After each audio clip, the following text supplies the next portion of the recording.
Hello everyone. We hope you're doing well. We're doing great, and we truly appreciate your ongoing support. We'd like to briefly address some comments regarding our audiobook series. Rest assured, progress is ongoing. That said, your feedback is vital. If there's a novel you particularly enjoy and want to hear more of, please let us know in the comments. Each chapter requires a financial investment, so we can only continue series that receive strong audience interest. Although we retain core names and plot lines, we make significant editorial changes to enhance clarity, pacing, and immersion. These are not simple recitations. We work hard to deliver a polished, thoughtful listening experience. Without sufficient feedback or engagement, we may need to discontinue a series. So if you're enjoying something, don't stay silent. Your input truly matters. Note, our default audio speed is 3x. If that's too fast, let us know. We're happy to adjust it. Interested in early access to unreleased audiobooks? Visit our Patreon. You'll get to experience new content before it reaches YouTube. Just to clarify, I'm a fan like you. I've purchased these novels and adapted them with care, while respecting all rights and guidelines. For updates, follow us on Facebook and Twitter, X. YouTube update: recently, YouTube flagged some of our content for including mature themes, realistic violence, and darker story elements. As a result, we've decided to stop uploading anything that violates YouTube's guidelines. If you'd like access to the full, uncut versions including the more intense or mature content, you can find them on our Patreon page, where we upload everything first. Available now on Patreon: Shattered Innocence transmigrated into a novel as an extra. Transmigrating over 10,000 years late, I was forced to become a mighty presence. I, the celestial dragon, rule the heavens through the double gate, reigning supreme in countless worlds with beast taming, Tower of God sequence strength, cultivation when you take things to the extreme. Naruto is an Uchiha with cyst. WTF, the centuries-old ancestor in our family take concubine again. Plus 18, Ichi, reincarnated in Bleach as a wizard. Thanks for listening and happy listening. Chapter 1, I Got Cliched. New Shanghai, 24th of April, 2100. In a detached villa, a young man with dark black hair opened his eyes and looked around in confusion. Am I dreaming? Zhu Kaiangwa muttered as he got up and surveyed the room he once slept in before the game Immortal Odyssey. Paths of destiny merged with the real world, causing everything on this planet to disappear. He looked around the king-size bed and found his mobile terminal device, the modern version of mobile phones used decades ago. When the terminal turned on, the first thing he saw was today's date, which was exactly 1 month before the game would be available in their terminals, merging with the real world 3 days later. I got cliched. Zhu Kaiangwa exclaimed upon seeing the date on his terminal. He quickly accepted this fact because he was not originally from this world, but from Earth. Both worlds had many similarities, except that this world was more advanced in technology. Here, no countries were vying for dominance. After World War II, the population united to create a true United Nations with no countries in charge, no borders, and no need for passports, a significant improvement in Zhu Kaiangwa's opinion. Returning to the present, Zhu Kaiangwa quickly opened his terminal and checked the latest news to see if anything differed from his memory, preparing for what was to come in a month. After an hour of checking, he breathed a sigh of relief. Nothing had changed from what he remembered. He closed his eyes and reached out in his mind. Hey, system, are you there? After a few seconds of silence, a voice responded. Yes, host, I am here. What can I do for you? The system's voice was warm and sisterly. Sighing, Zhu Kaiangwa thought, I got this system when I first transmigrated to this world, and it's still here after my rebirth. Did anything weird happen just now? Zhu Kaiangwa asked. You mean your rebirth? Then yes, responded the system. What the hell just happened? Zhu Kaiangwa asked impatiently. Do you remember the stone you found in that secret realm before you went back in time? Asked the system. The stone I found in the cave of that secret realm, labeled as one of the most dangerous on the planet? Zhu Kaiangwa asked, surprised. Yes, host. That stone wasn't just any stone, it contained a high amount of time and space laws. It must have activated when you used it as a paperweight before bed. The layer of restrictions came undone, and you were engulfed in a space and time storm that, for some reason, the storm didn't leave your room, the system explained. When that happened, I sensed it and tried to bring you back to where we were before, but it was too late. So I used the power of the storm to send you back before the game merged with the real world. However, I couldn't control it perfectly, so I didn't know the exact date or time you'd be sent back to, the system concluded. I see. Zhu Kaiangwa muttered. Do I still have the items from before I came back? He asked, worried. No, a lot of items were lost when I tried to control the space and time storm and did not protect them. But some items weren't lost due to their strength and the laws that reside in them, informed the system. And those are? Zhu Qiangwa asked. The items you got in that cave, replied the system. Huh? Zhu Qiangwa exclaimed. Is there nothing else? No, the system replied. But there were less than 10 items in there. Zhu Qiangwa protested in his mind. Yes, the system responded cheerfully. Why are you happy about this? There were so many items that could help me during the beginning stages of the merge. Zhu Qiangwa directed his anger at the system. Yes, but you couldn't use them at all. The world hasn't evolved to a middle world, which is necessary for many of the items stored in the system space, the system explained in a defensive tone. Hearing this, Zhu Qiangwa calmed down. Sorry about that, I just got heated. He apologized to the system. Then, as if recalling something, he asked, why weren't these items lost? Weren't they also sealed?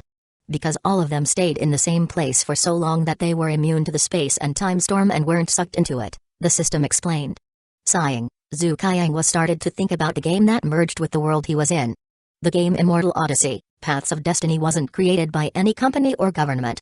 It was something the will of the world created, with the help of the Supreme Will, to protect the planet from an upcoming challenge and to evolve towards a greater future. Knock, knock, knock. As Zhu Qiangwa was lost in thought, he heard a knock from outside his bedroom. A girl walked in and stopped mid-step, shocked. Brother Qiang, you woke up before I even came in. That is surprising. She said, her eyes wide with astonishment. Chapter 2, Early Morning Service, R18+. When he raised his head, he saw a girl with long white hair, pure and clear-looking blue pupils that shimmered like ice under the sun, perfect skin in every way imagined, and a small but captivating smile that would make anyone not want this scene to end. She was wearing a sexy black nightgown, which with her 30-60 boobs and bouncy ass, long legs, made it look more risque, which made his dick wake up, and this caught the attention of the girl. But instead of being mad, embarrassed, or disgusted, she smiled seductively and slowly started walking towards Zhu Qiangwa, twisting her waist. Brother Qiang, why did you wake up without my wake-up call? Asked the girl while slowly grabbing my half-erect dick with her slender hand, which sent a jolt throughout my body, waking me up from my trance. Good morning, Anan. I just had a weird dream that woke me up before you came here, said Zhu Qiangwa. Oh, was it something bad?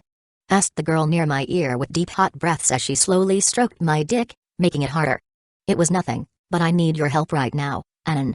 Replied Zhu Qiangwa as he took deep breaths from the girl's actions. And what could that be, Brother Qiang? The girl asked in a teasing tone, already knowing the answer to her question. Can you help me deal with this morning's wood? Said Zhu Qiangwa while slowly wrapping his arms around her slim waist and pulling her closer to him. Ah! The girl yelped seductively from the actions of Zhu Qiangwa. That's why I came here before you woke up, so that you can have a better morning with me taking care of this large naughty member. Said the girl while blowing hot air into Zhu Qiangwa's ear. Then you should continue with your work, right? Replied Zhu Qiangwa with a small smile. Yes, I should, Brother Qiang, said the girl while slowly removing my underwear, which was the only cloth I was wearing while I slept. But Zhu Qiangwa suddenly stopped the girl and said something to her ear while he nibbled it. What did you call me? Oh, sorry about that, Dad. Said the girl while blushing. That right, my little girl, can you help your stepdad with his morning wood, said Zhu Qiangwa teasingly. Yes, I will, replied the girl as she bent down towards my erect dick. Wow, Dad, your penis is so hard, does it hurt? Asked the girl in a worried tone. Yes, it does, and so will my sexy little daughter help me relieve it? Said as the girl completely removed the underwear and stood proudly before her. Wow, Dad, it's still so big, the girl said as she rubbed her head with Zhu Qiangwa's dick, which is longer than the girl's head. Yeah, do you like your dad's massive dick? Zhu Qiangwa said as he stroked the girl's head. Yes, me and Mom both love it, said the girl as she started to stroke and lick the tip of his dick. Yes, right there, you are doing great. The slight moan escaped from Zhu Qiangwa's mouth and then praised the girl. The girl did not respond to it and started to focus on the huge dick in front of her. The girl then started to put the tip inside her mouth while rolling her tongue. Yes, that's it, you are doing great, Anan, said Zhu Qiangwa as he slowly started to push his dick inside her mouth, which she gladly accepted it. After taking the dick inside until she reached the base, she stayed there for a second and sucked hard before slowly backing away until she reached the tip, then repeated the process. As the girl was giving, Zhu Qiangwa looked at the girl who was his childhood sweetheart named Liu Ming. She is 20 years old and soon to be turning 21. She is an iceberg in front of others outside of this house, but in front of me and her stepmom she has an outgoing and lively personality that lights up the room. In his past life before his rebirth, she was a genius cultivator and an amazing swordswoman who ranked high in the leaderboard in the swordsman category. She was not able to go higher because she did not play the game when it came out, so she missed out on a lot of high-level items which could have boosted her in the leaderboard standings. But she was still able to become strong because of her persistence and with the help of her stepmother. Just as Zhu Qianghua was going to continue with Liu Anwai's past before he went back in time, he felt his cum that was slowly building up from Liu Anwai's blowjob, unable to control. Zhu Qianghua asked Liu Anwai, "And where do you want my cum?" Liu Anwai removed the dick that was in her mouth and said in an exasperated voice, "I want it all over my face." "Okay, my little girl, here I see you As Zhu Qianghua said that, he sprayed Liu Anwai with his hot cum all over her face, which she accepted with her eyes closed and a huge smile as if enjoying the cum shower from Zhu Qianghua. Ha ha. Zhu Qianghua started to take 2 deep breaths as he recovered from his ejection. He watched cum that he sprayed all over Liu Anwai's face slowly drip down to her breasts, which she scooped up and put in her mouth. "I love the taste of your cum, daddy," said Liu Anwai as she savored the semen. "You did a great job, Anan. Now this is what I call a morning call service," said Zhu Qianghua as he brought his dick back towards Liu Anwai, which she started to clean with her tongue. "Now let's go clean up a go down or else your mother will be mad," said Zhu Qianghua as he started to go towards his bathroom to take a bath and wash his face. Chapter 3, The Family in the Real World. After about 20 minutes in the bathroom, they emerged naked and went to the adjacent room. The room was a walk-in closet with 3 sets of clothes, 1 male and 2 female. Liu Anwai went to one of the female sections and started picking out clothes to wear. Meanwhile, Zhu Qianghua quickly dressed in a white t-shirt and black denim pants. Once dressed, he looked at himself in a full-length mirror. He was handsome, with thick, lustrous black hair falling in natural waves, styled neatly to frame his face. His eyes were deep and pure black, seeming to draw one into an abyss or starlit sky. With fair complexion and a youthful glow, standing at 6 feet 1 inch tall, Zhu Qianghua possessed a perfect, well-proportioned figure that exemplified health and attractiveness without excessive muscle mass. He had a toned physique from his dedication to fitness and his involvement in the college martial arts club. Still as handsome as always, but it will improve as my cultivation level increases. Zhu Qianghua thought to himself. Narcissistically, Zhu Qianghua kept looking at the mirror, rubbing his chin. Slowly, a smile appeared on his face. "Why are you taking so long to finish, Brother Qiang?" Liu Anwai's voice brought him back. Zhu Qianghua looked at Liu Anwai, who stood 5 feet 7 inches tall, wearing a white t-shirt that highlighted her amazing figure, blue denim jeans, and matching blue earrings. Her long hair was tied up in a high ponytail, giving her a heroic look. Sorry, I was just thinking about something, Anan," Zhu Qianghua said with a cough, finding an excuse. "Okay, let's go down," said Zhu Qianghua, walking out before Liu Anwai could react. "Oh," she replied, surprised by the sudden change. She took a moment to react and then followed him. Both of them left the main bedroom, which was on the 2nd floor, and went downstairs to the dining room. When they arrived, they saw a beautiful woman with long, flowing black hair, left loose without any styling, warm, gentle brown eyes that radiate compassion, smooth skin with a natural glow reflecting her inner warmth, 5 feet 10 inches tall, and possessing a curvy figure with long legs and a comforting presence. She wore a sharp black pantsuit that made her look both powerful and sexy, the fitted jacket and trousers highlighting her commanding presence and at the same time made people not want to look away. Are you guys finally up? I thought I would have to come up there to check on you," the lady said in a seductive yet motherly tone. "Hey, Sister Ming, good morning," greeted Zhu Qianghua as he sat down at the table. "Good morning, Mom," followed Liu Anwai. "Good morning to you too," responded the lady as she set the last of the dishes she had prepared for the 3 of them and then joined them. "Sister Ming, why can't you leave this kind of work to the maids?" questioned Zhu Qianghua, seeing the dishes she had made. "Yeah, Mom, you have to work after this, but you still make us breakfast early in the morning," echoed Liu Anwai. But I love to make you guys food. It makes me feel fulfilled," responded the lady. Suddenly, she covered her face with both hands and started to shake. In a choked and aggrieved voice, she said, "Why, do you not like my cooking?" No, it's not like that, Mom, Sister Ming," said Zhu Qianghua and Liu Anwai at the same time when they saw her reaction. Ha, I was joking with you guys," said the lady, smiling triumphantly at her successful mischief. "That was not funny, Sister Ming," said Zhu Qianghua, realizing she had duped them. Qianghua, but I'm not lying," said the lady. "Other than this, there is only one thing I like more," she continued. "Isn't that right, Qianghua?" she asked, looking at Zhu Qianghua with a predatory gaze. Licking her lips, she continued, "But I don't get a lot of time for that because I'm either busy with work or you're not here." But that was the past. Now that you have graduated and are going to be living with us full-time, I can enjoy what I love more than cooking," she explained, moving closer to Zhu Qianghua. Zhu Qianghua shivered under her gaze, not with fear but with excitement, as he knew what kind of enjoyment she was talking about. "Cough cough mom, that's enough. You can do that after you get back from work," interrupted Liu Anwei, not wanting to continue with this topic. Why, are you perhaps jealous?" asked the lady, emphasizing the last word. "And no, of course not, mother," stuttered Liu Anwei, avoiding eye contact. "Okay, Anan and Sister Ming, you don't have much time, so eat up," interrupted Zhu Qianghua, urging them to hurry. "Qiangying is right, we have to hurry," echoed the lady, looking at the ancient clock near the entrance to the dining room. Then everyone started eating the food on the table. As Zhu Qianghua was eating, he looked up at the lady and started recalling events from his past life. "She is Liu Ming, Liu Anwei's adopted mother and the president of Zhu Group. She entered our lives shortly after my parents went public. Starting as my mother's secretary when she was the vice president, my mother quickly recognized her talent for managing the company. Taking a gamble, my mother handed her position over to Sister Ming. Initially, the board and employees opposed this decision, but Sister Ming's skills soon silenced them. She became a close family friend, frequently visiting our home. After my parents' death, she took over the company until I was able to, as specified in their will, to ensure the company stayed within the family. In my past life, she didn't play the game before it merged with the real world because she was busy managing the company and fending off shareholders who wanted to take over and push us out. Zhu Group was the company Zhu Qianghua's parents spent their entire lives building before they died when he was 19. It was reported as a plane crash, but everyone who knew the reason for the trip knew it wasn't an accident. Anyway, the past is the past. What matters now is that I came back to help Sister Ming fight against the shareholders. But Immortal Odyssey, Paths of Destiny is about to merge with the real world. Now that I'm back, even if I didn't want to, I will make sure these two people who mean everything to me play the game that's going online in about a month."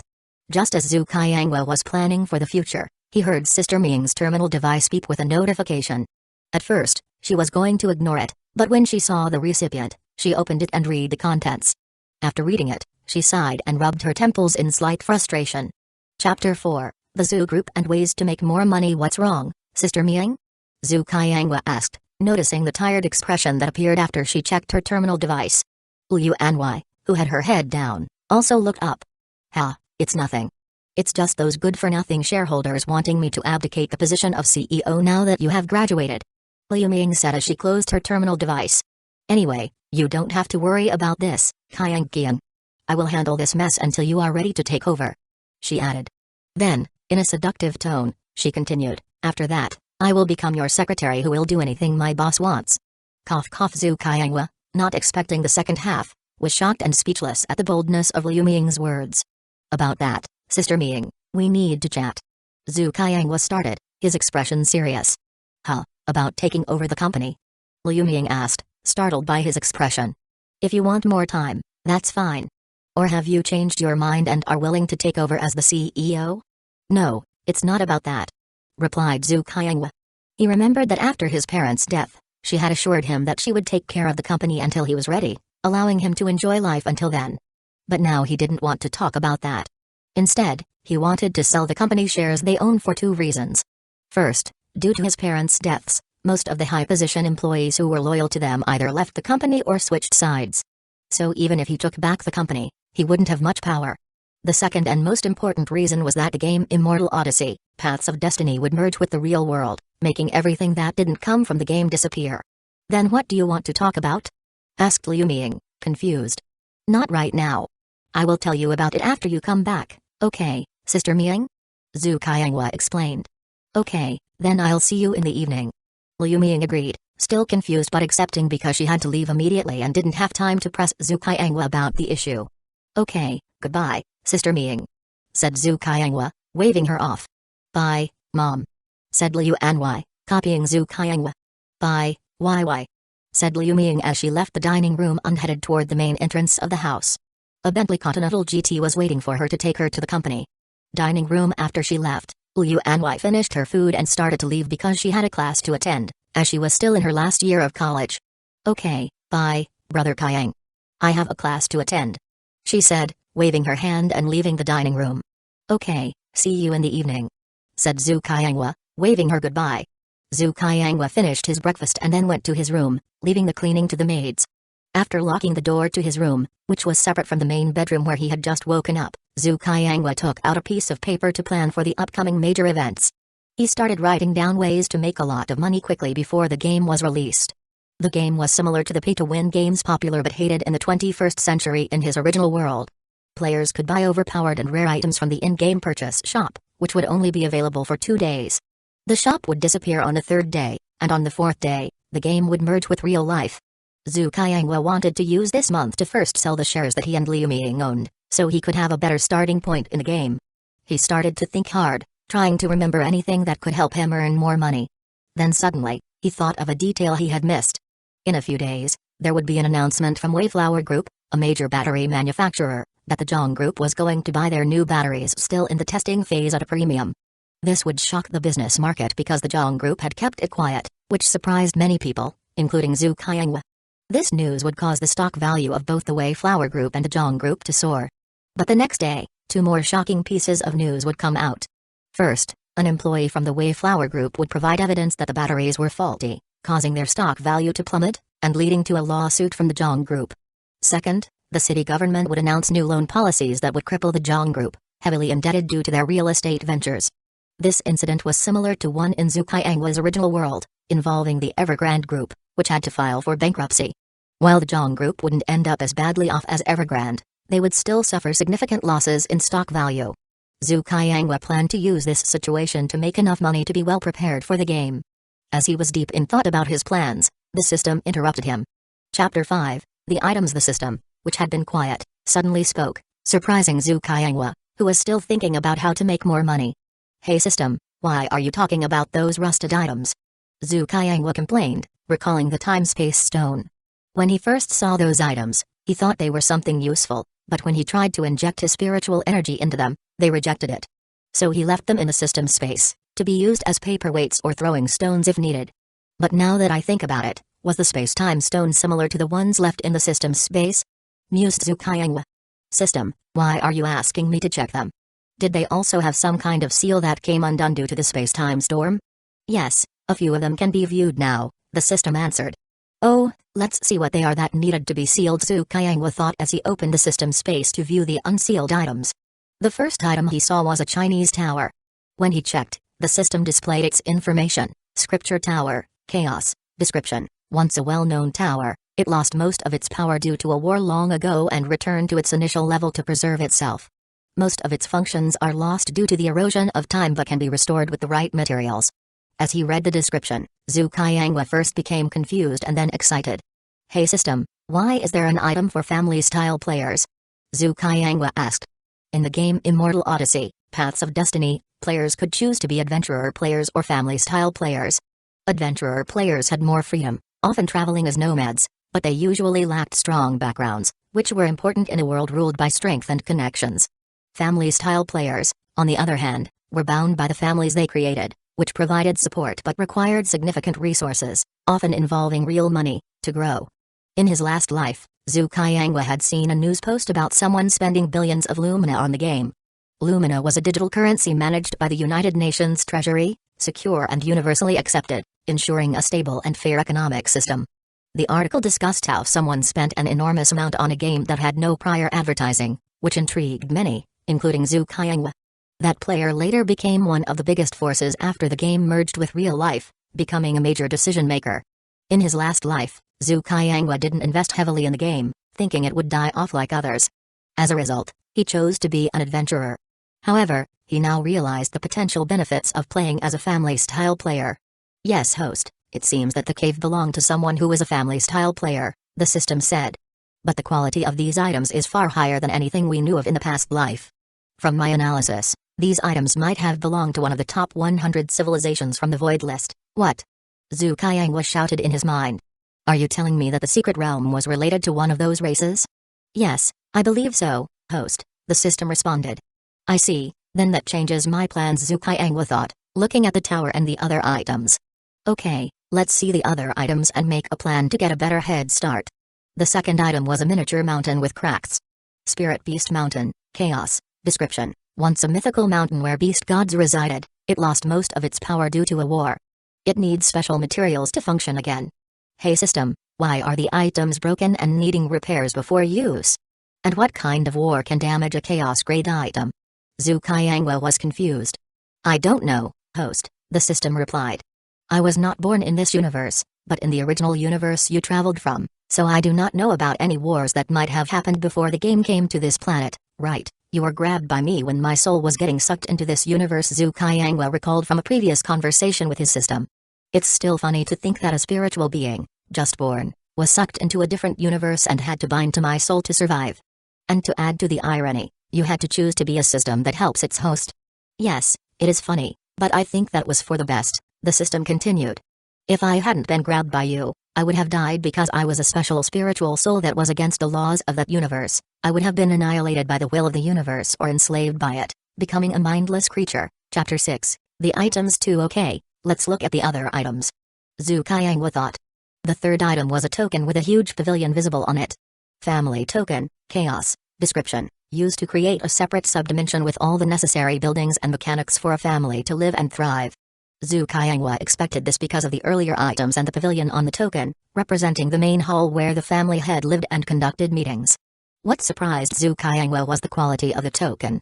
In Immortal Odyssey, Paths of Destiny, item quality ranges from low to high: black iron, bronze, silver, gold, platinum, diamond, epic, legendary, starlight, galaxy, universal, mythical, and finally, chaos. In his last life, the highest quality family token he had ever seen was Galaxy Stage, which was from an auction in a different universe controlled by a race among the top 100. Tokens of the universal stage and above are rarely seen and highly sought after, often causing the extermination of entire races if known by powerful races that are upgrading their world to a high-grade world. Even in the system store during the first 2 days, the highest token was a legendary rank family token, and there was only one. The highest token used by people from this universe was Starlight, obtained by someone who spent most of their fortune on a Starlight mission and returned half-dead with only a few years left to live. However, due to the Starlight family token, this person built a family strong enough to rank in the upper top 5 of their planet before dying, which shocked everyone and started a craze for high-level missions issued by the Universal Will, costing many lives. Now, Zhu Qiangwa had 3 items of Chaos rank, acquired for free because, at the time, no one else wanted them, thinking they were just junk from the past. Hey, system, are you sure these are Chaos ranked? Zhu Qiangwa asked, confused. Yes, they are all Chaos ranked, the system confirmed. Wow, then won't I be unbeatable after the game becomes real? Zhu Qiangwa was excited, imagining his bright future with these items. Zhu Qiangwa looked at the next item, 2 cards with mysterious lines and blurred figures. Family card, Chaos, description, can be used in the family subspace to create people to help the family head to success. Zhu Qiangwa was not surprised because, given the other items, he guessed the cave was either an inheritance or someone's personal space where they stored belongings for future use. He leaned toward the latter because an inheritance would have more challenges and protection. But why was this space so unprotected? Zhu Qiangwa was confused, having never imagined that the place he had found was where a family-style player had kept their treasures. Hey system, what do you think happened to the player? Zhu Qiangwa asked, seeking insight. I am not sure, host, the system replied. But my best guess is that the person is dead. If they were alive, they would not have left these items unprotected. I agree. Zhu Qiangwa nodded. The cards he had were called family cards, created by the universe for family-style players to expand their families. Each card generated either a group of people with varying ages and personalities or a single person of high quality. The Supreme Will judges the individuals created from the card based on their overall stats, physique, talents, mindset, and will. Family cards were crucial for family-style players, who needed to upgrade their family levels by increasing population and cultivation strength. Family levels ranged from 1 to 9, with further divisions into initial, middle, and peak levels, depending on the number of individuals at each corresponding level. This hierarchy was important for upgrading world levels, divided into lower, mid, and potentially higher worlds. Lower worlds had level 1 to 5 families, mid-worlds had level 6 to 9 families, and high-level worlds required at least an Emperor-level family to evolve.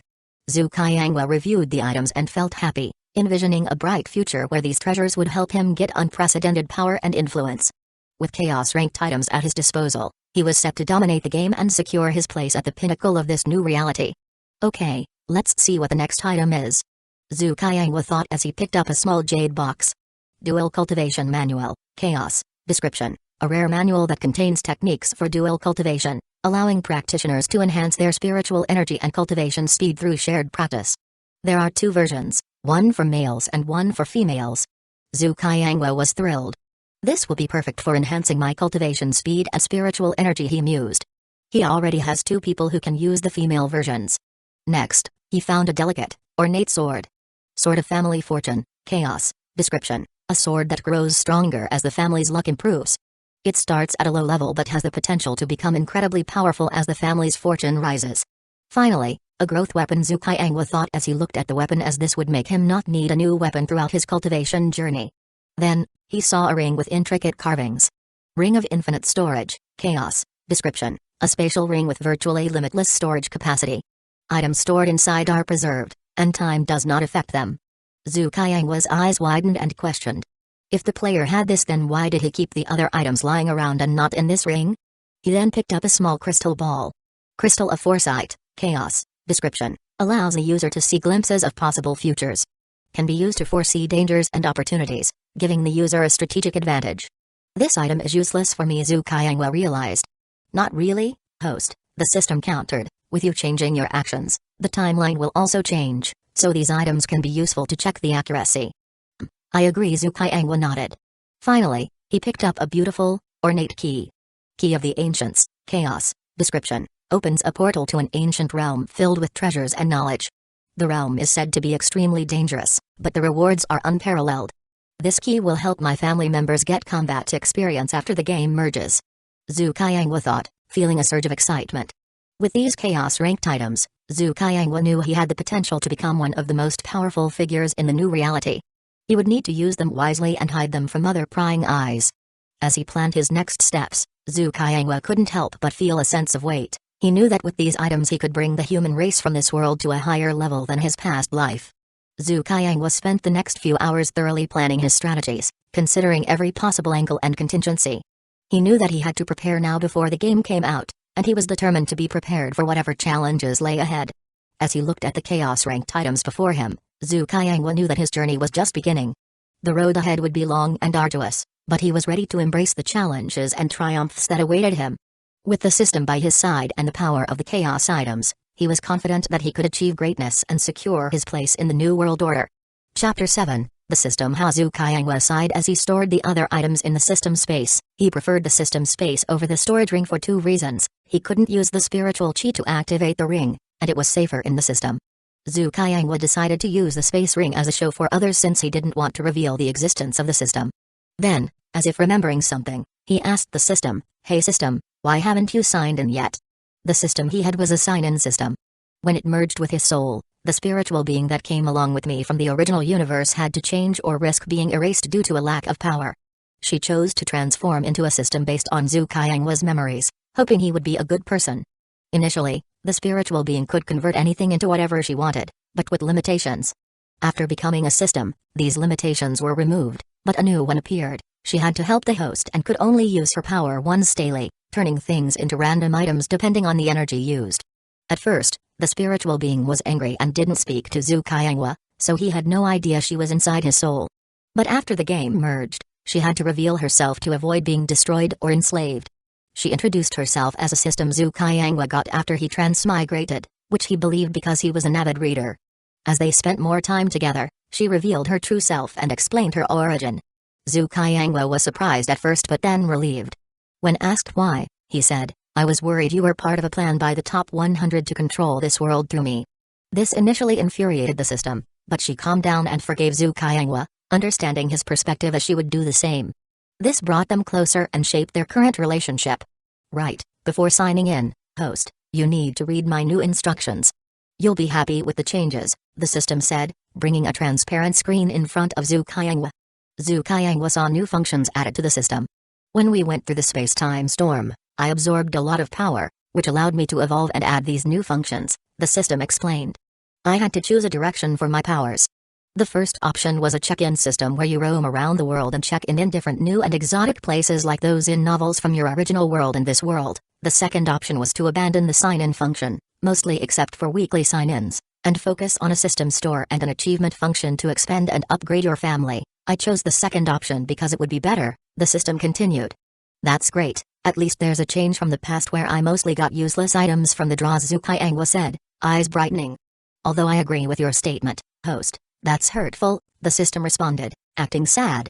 I'm sorry about that, but it's true, Zukaiangwa said, trying to sound justified. Anyways, what are the new additions? The main role of this new system is to give customized rewards every time you upgrade your family level, the system explained. I absorbed a lot of energy from the time-space storm, which I can use to help you. Since you chose to become a family-style player, this type of system will be more useful. The weekly sign-ins will provide personal prizes to help you advance quickly. I like this new update. Zukaiangwa thought, nodding happily. But system, do you have a newbie gift or something? He asked, half expecting to be rejected like in his last life. Yes, this time I can give you a newbie gift, and it will be perfect for you and the two ladies you have. Whoa, the system isn't stingy anymore. Surprising, Zukaiangwa said, not believing what he heard. Host, you have to believe me.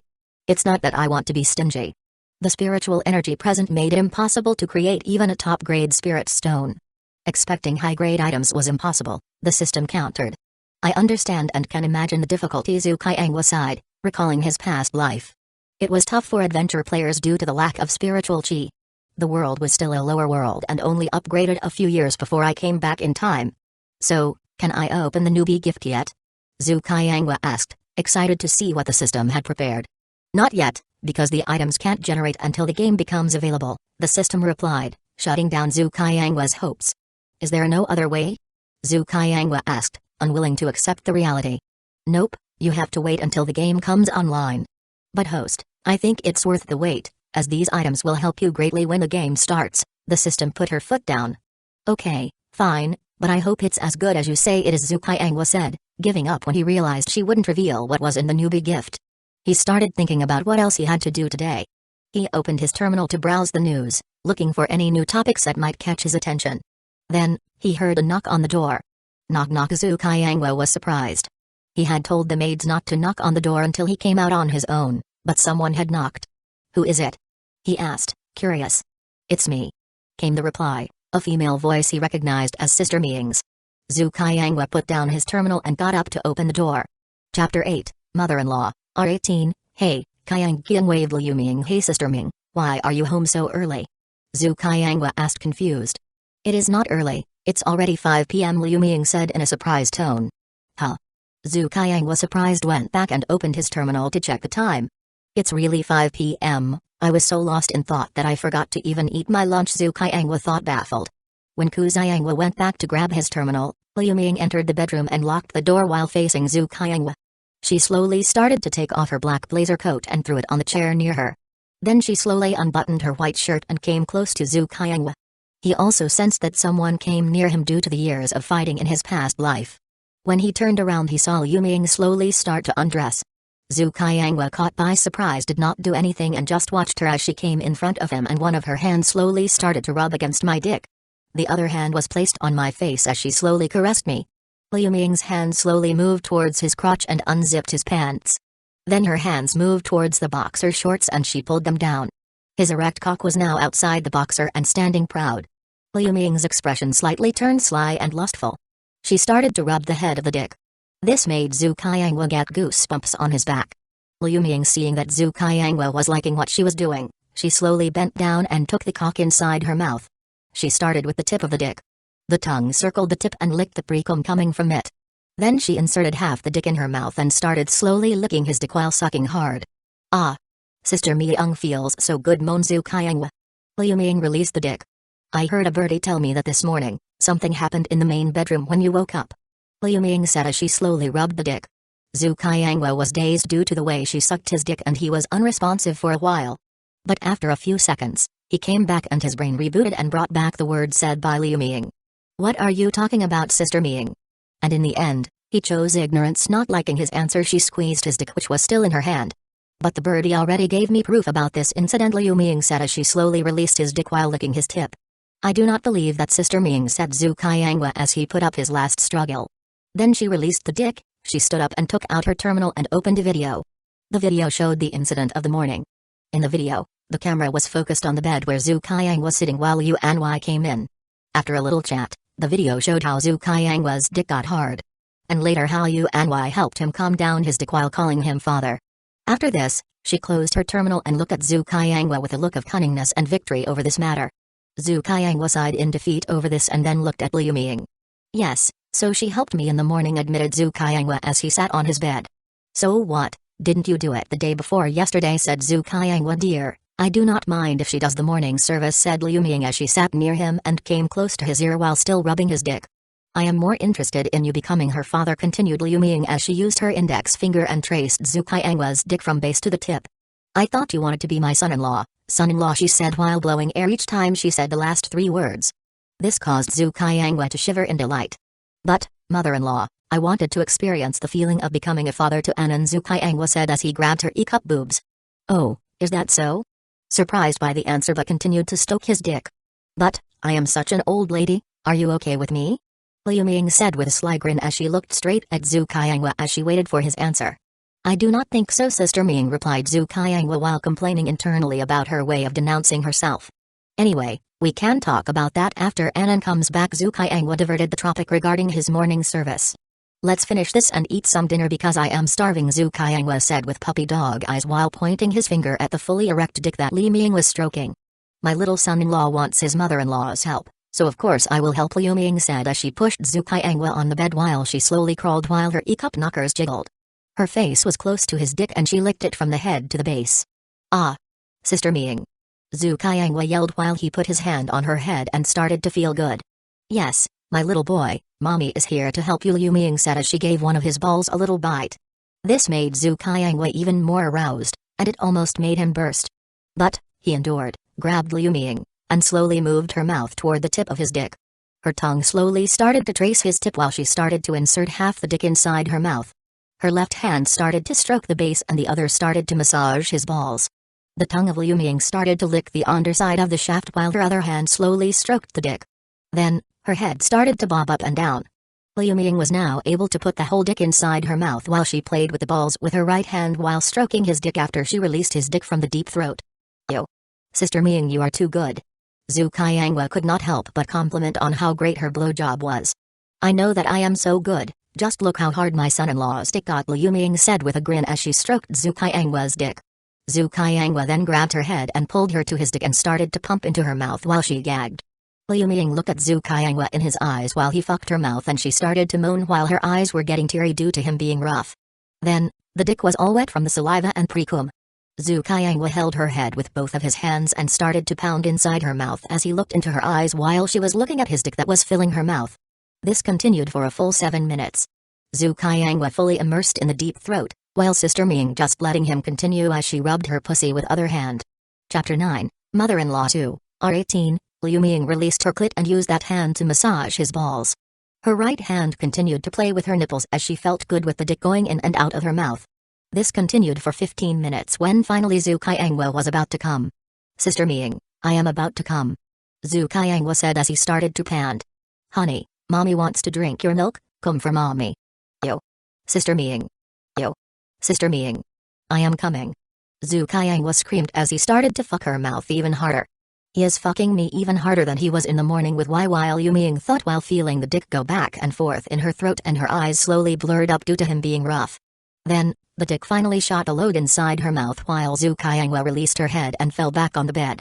His dick still inside her mouth, Liu Ming started to drink the cum that was inside her mouth while still fingering herself.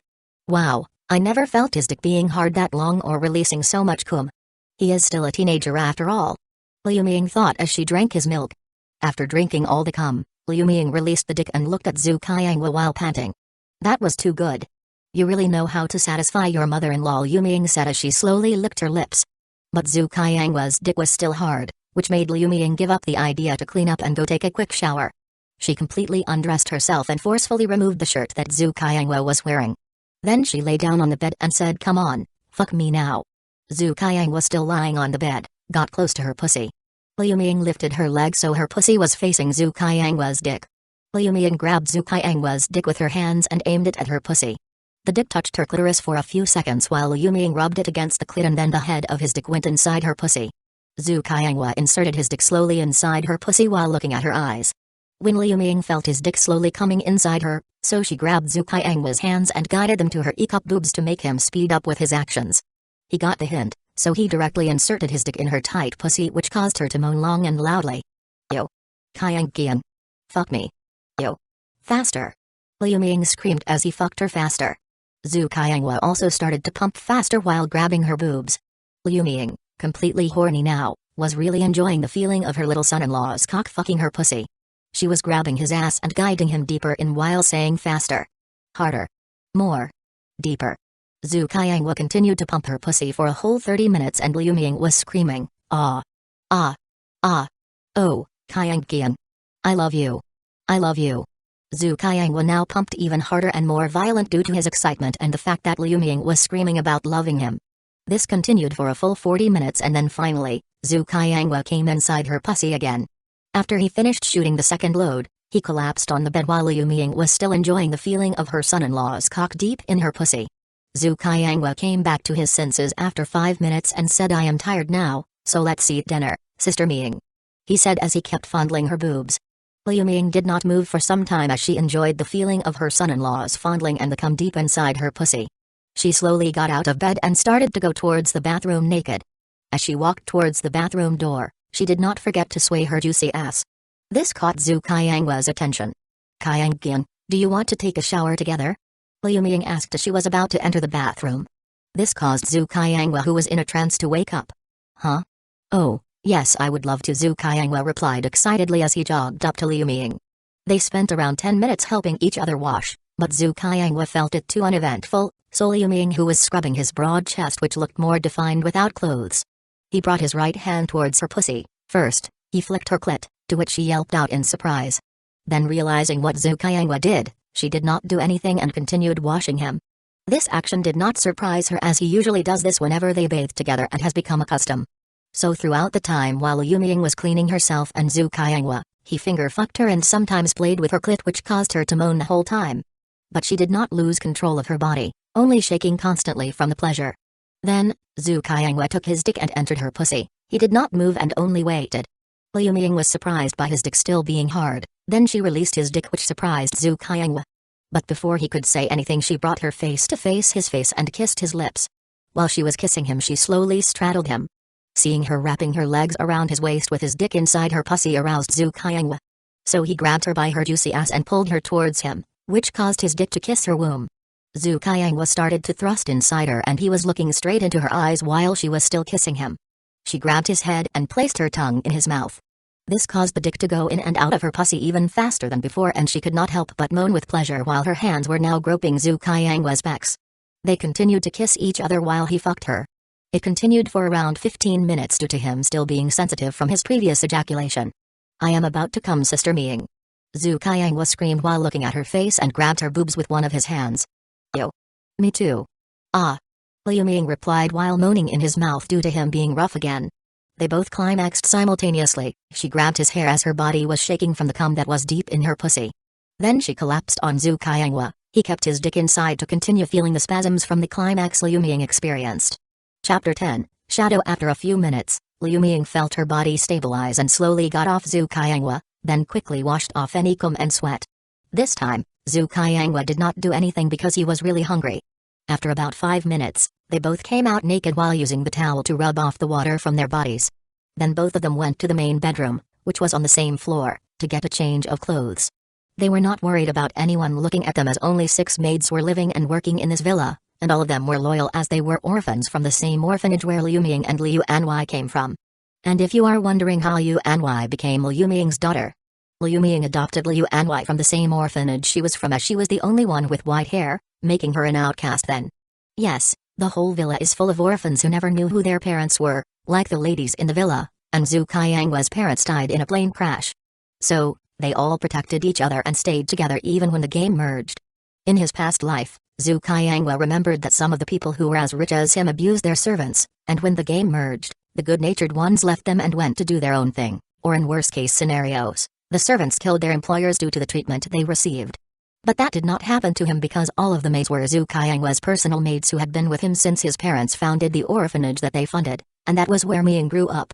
They found that Grandma Su, who was taking care of the children, was a genius in both the service industry and the business area. The service industry that Zhu Kaiangwa is talking about is not those sexual ones, but a reputable and upright service. She used to be an instructor at a world-renowned maid training academy who later got employed by the top 1% of rich people to help them with internal work while they were away. So, Grandma Su, with the funding of my parents, made them into superwomen who could handle any situation that might arise during their tenure. But Sister Ming was special because she could not learn any of the knowledge from the service industry as they did not suit her. But she quickly mastered the business side and became better than the grandma by the time she graduated from high school. She went to the most prestigious college in the world with a scholarship, which is amazing in its own way. But that was not the most important point. The important point is that she was number 1 in her grade. So when she was about to graduate, she was offered a lot of options that could make her richer than Zhu Kaiangwa's parents, who spent most of their lives running around to grow their company. But she rejected them and instead hid her achievements and came to our company as thanks for helping the orphanage and sponsoring her until high school with everything. And that is why no one in our company knew about her achievements except for Zhu Kaiangwa's mother, who did not mention this either.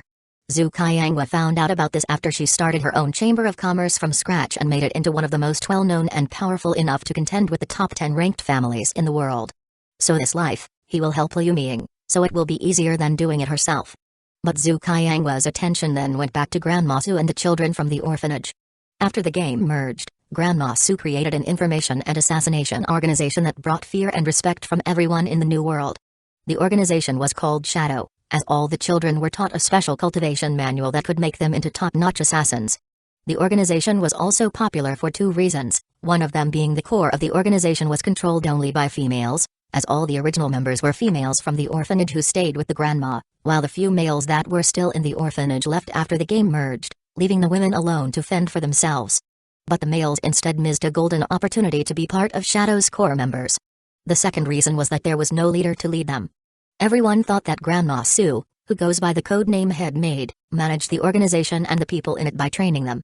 Some speculated that it was because they did not find the right person, some said that because they did not want a boss to order them around, but most thought that there was a boss but they must be hiding. So when Zhu Kaiangwa went to meet them, he asked this question, and the answer she gave surprised him, and that was, the organization does not have a leader because you are the leader, Kaianggyang said Grandma Su. This surprised Zhu Kaiangwa, who had many questions but decided to listen as the grandma continued. You see, my child, when we were poor due to not having any funding, your parents helped us tide over the difficulties. So after that, I pledged that I would always be loyal to your family. And since I have taken care of these children, I have told them the truth about how you and your family are the reason why we can have this safe and happy environment. So the majority of them have also pledged that they would be loyal to your family, which includes my. I have taught them different skills that can be helpful for you, but some people viewed the help your family had given as a selfish motive, and they were taken care of until 18 years old without the skills that I had given others and let them leave the orphanage. This group of people included the few male children who left the orphanage after the game merged. They wanted to use you, who had helped the orphanage, for their gain, but when I found out, I made them leave the orphanage and removed them from the official registry so that they could not use the orphanage as leverage. And to help you, I and the people who are loyal to you created Shadow. Grandma Su ended her explanation. This had Zhu Kaiangwa surprised and unresponsive for a few minutes until he came back to his senses and asked. So you are telling me that this whole organization is mine? Zhu Kaiangwa asked, still baffled. Yes, and that is why there was no leader for Shadow, as we are waiting for you to come and take the role, Grandma Su said with a nod to Zhu Kaiangwa's question. Chapter 11, The Talk. While Zhu Kaiangwa was still lost in thought about Shadow and his unexpected leadership role, a voice startled him. Kaianggyang, what are you spacing out for? Liu Ming asked, turning her head to check. Huh? Oh, nothing, Sister Ming, let's go change. Zhu Kaiangwa replied, jolted by her sudden question, and urged Liu Ming to change. Okay, sweetie. Liu Ming responded, though she seemed suspicious, she let the matter go. While walking ahead of Liu Ming, Zhu Kaiangwa made up his mind to ensure that all the people from the orphanage who were loyal to him were required to play Immortal Odyssey, Paths of Destiny when it was released. This would give them a better start than they had in his previous life. However, he also needed to find a way to get rid of the good-for-nothing leeches who were given everything but, instead of being content and thankful, regarded them as a piggyback to squeeze. But I should do that a few days before the game goes online, or else I'll have to deal with them, and I don't want anyone to deal with that. Zhu Kaiangwa reminded himself. He then pushed the thought to the back of his mind as they reached the entrance to the main bedroom. They entered the main bedroom and went to the walk-in closet, filled with clothes belonging to Zhu Kaiangwa, Liu Anwei, and Liu Ming. As it's going to be nighttime soon, should I just wear my nightgown, or should I wear something else? Liu Ming asked herself as she held a red, sexy, transparent nightgown in one hand and a normal pair of pajamas in the other. Suddenly struck by an idea, she decided to involve Zhu Qianghua. Hey, Qianghua, what do you think I should wear? Liu Ming held up the two pieces of clothing, seeking Zhu Qianghua's opinion. Caught off guard, Zhu Qianghua hesitated for a moment before quickly understanding her intentions. He pointed to one of the choices. I think this one is good, he said, indicating the red, sexy, transparent nightgown. Surprised by his choice, Liu Ming didn't expect such a reaction from him. Nevertheless, she agreed and put away the normal pajamas, opting for the red nightgown without any underwear. Zhu Qianghua wasn't surprised by her choice, as she never wore underwear at home. When he asked her why, she replied, they'll be in the way when you ever want to have sex. I'm ready whenever you want, you just have to ask. Licking her lips and casting a suggestive glance at him. Observing her, others in the house followed suit and never wore any underwear whenever they were alone with him. After changing, Liu Ming wore the red nightgown, fully revealing her smooth, long legs, with only her chest barely covered and cum still dripping from her pussy. As for Zhu Qianghua, he wore a pair of pants and a white shirt, preferring not to sleep naked. Come, let's go have dinner, Zhu Qianghua said, leading the way to the dining hall with Liu Ming following behind.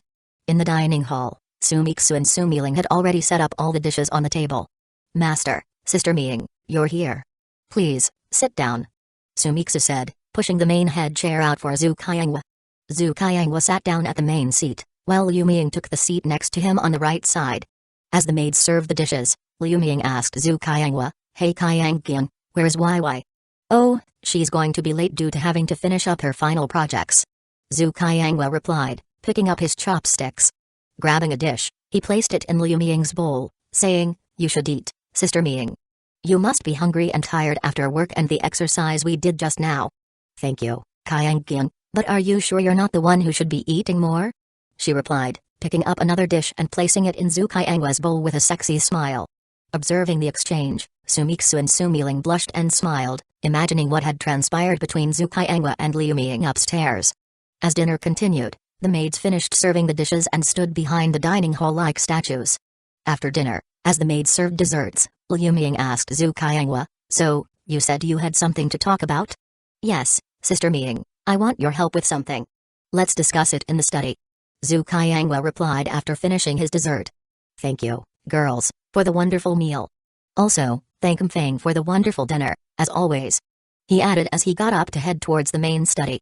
Liu Ming finished her dessert and followed Zhu Qianghua up the stairs, thanking the girls as she passed. Sumiling, who overheard their conversation, asked Sumiksu, What do you think Master wanted to talk about with Sister Ming?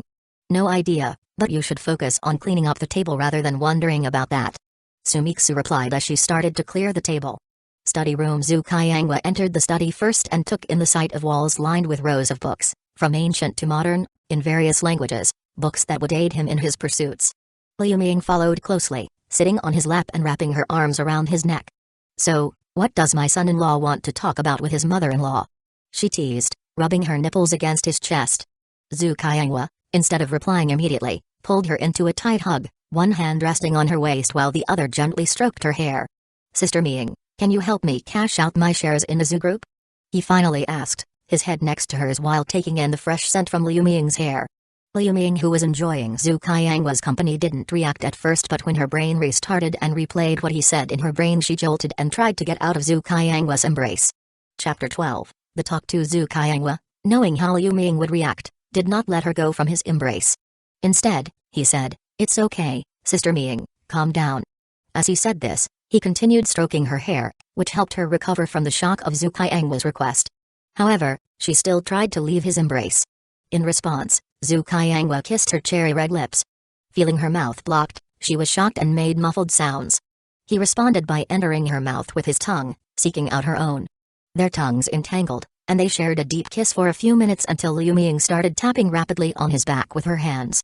Seeing this, Zhu Qianghua ended the kiss, leaving Liu Ming, who had no energy in her body from the deep kiss, to just lie on him while he kept stroking her hair. The only sound that could be heard was Liu Ming's heavy breathing as she tried to gather herself. Qianghua, what are you talking about? Liu Ming asked, taking deep breaths.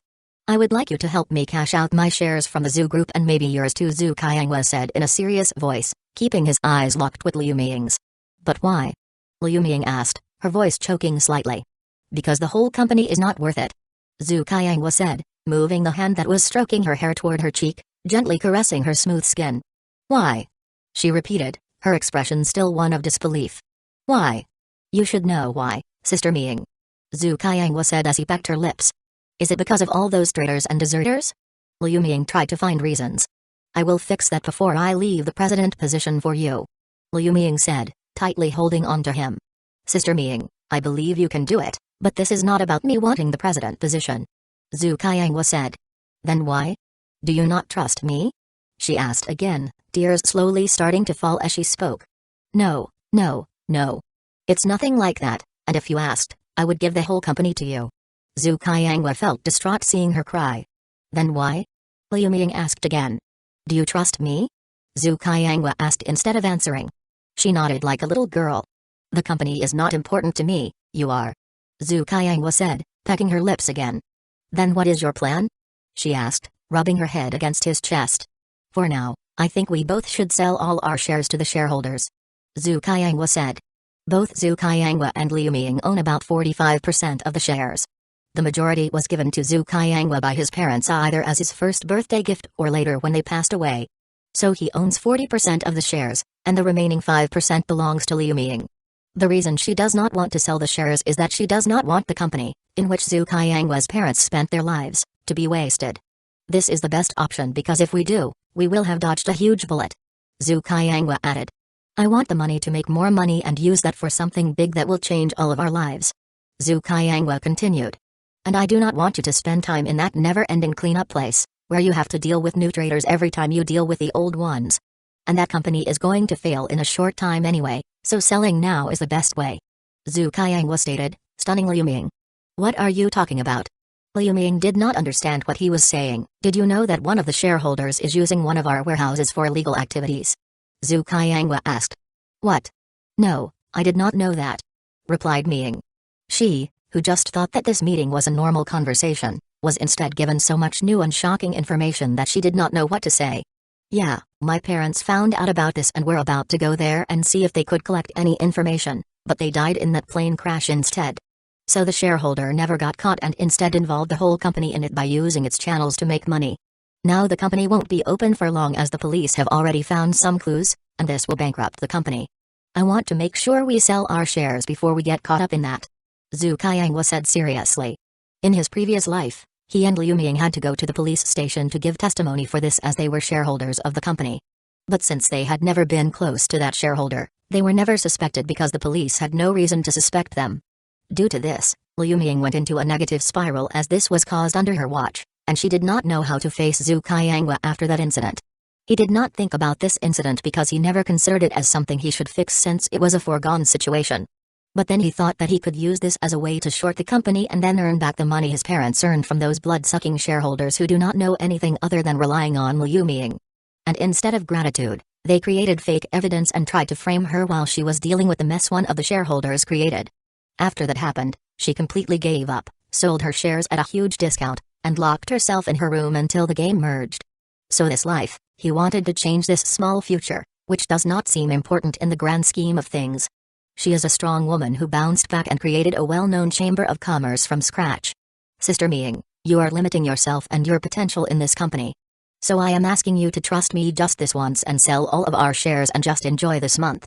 Everything will be clear. He asked her in a gentle voice. But what about the legacy of your parents?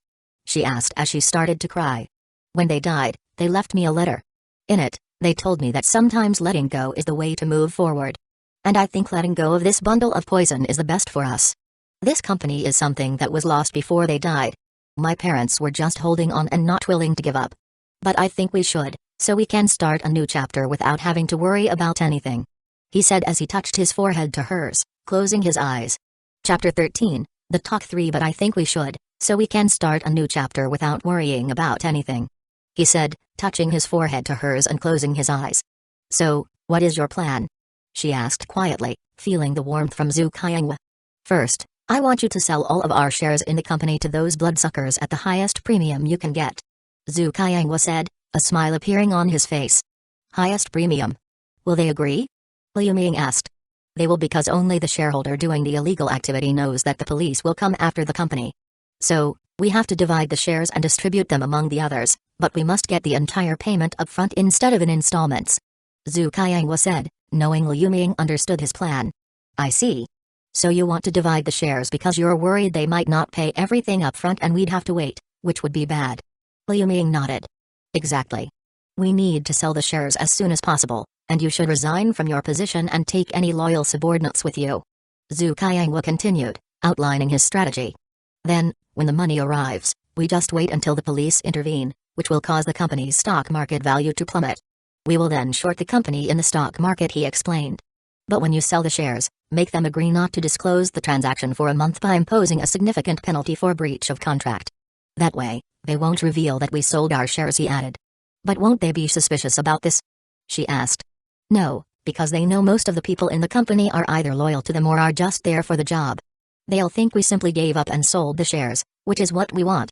They'll happily pay us in cash for the shares, and for the month of silence, they will just think of it as us trying to save face, Zhu Qianghua answered. Then what? Liu Ming asked, feeling uneasy about being jobless as she was usually busy with work or spending time with family. Simple. You'll have a month of vacation, but during that time, we have 2 opportunities to make a lot of money. He smiled. I know one of them is to short the shares of Zhu Group and profit from that, but what about the other way? She asked, confused. You're not going to do something illegal, right? No, Sister Ming, the second one is similar to the first, but we will both long and short 2 companies. This is going to happen within 2 days. He explained. Oh, and what companies are those? She asked, curious. One of them is the Zhong Group, and the other is the Wayflower Group. He revealed without any suspense. He did this because he didn't have much experience in this area. He preferred a carefree life, so after some consideration, he decided to let Liu Ming handle it. She had extensive experience in this field. Moreover, he knew she didn't enjoy vacations, so this would keep her engaged and prevent boredom. Oh, and what will they do that will cause their stock values to rise and fall in 2 days? She asked, continuing to nuzzle her head on his chest, listening to his heartbeat. Zhu Qianghua liked it when she did this because Liu Ming, usually a sassy and sexy businesswoman, would turn into a cute and obedient little kitten. Then Zhu Qianghua told her what would happen soon, leaving Liu Ming speechless as she did not expect the final results. So you are telling me that so many things will happen in 1 month? Liu Ming, who heard the whole story, didn't know how to feel. She sighed in frustration and amazement. Frustration due to how the company she worked so hard for would be ruined because of one shareholder. It was baffling to her as the company was worth around 10 billion. Although this money is a lot in today's society, it is not a big company due to advancing technology. A lot of grunt work is automated, which results in many people losing jobs. Governments tried various ways to get their citizens into different companies with stable careers, making everyone much wealthier than people in Zhu Qianghua's original world. Liu Ming, a business genius, couldn't turn a 10 billion company into a huge enterprise because the shareholders wouldn't approve any of her projects. They liked the status quo and feared losing their positions if the company grew. Yes, and we just have to enjoy our vacation and make a lot of money in these 2 upcoming events. Zhu Qianghua nodded. And why are we trying to make so much money? She asked. We should have enough to live comfortably after selling the shares. To this, Zhu Qianghua didn't answer but instead asked the system, Hey system, if I tell her about my rebirth, will anything happen? Yes, he wanted to reveal to Liu Ming that he was reborn because he trusted her completely and could tell her anything. You can tell her, host, but I would keep the details limited until the game starts as knowing too much can alert the world's will, so after the game merges then I can tell her more? Zhu Qianghua asked the system. About the future of the game?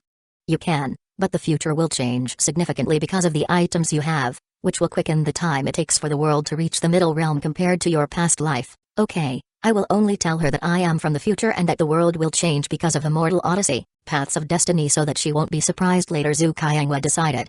Sister Ming, I have something to tell you that might sound unbelievable, but you have to believe me, Zhu Qianghua said, holding her head with both hands. Huh? Liu Ming was a little surprised. You see, Sister Ming, I am a reborn.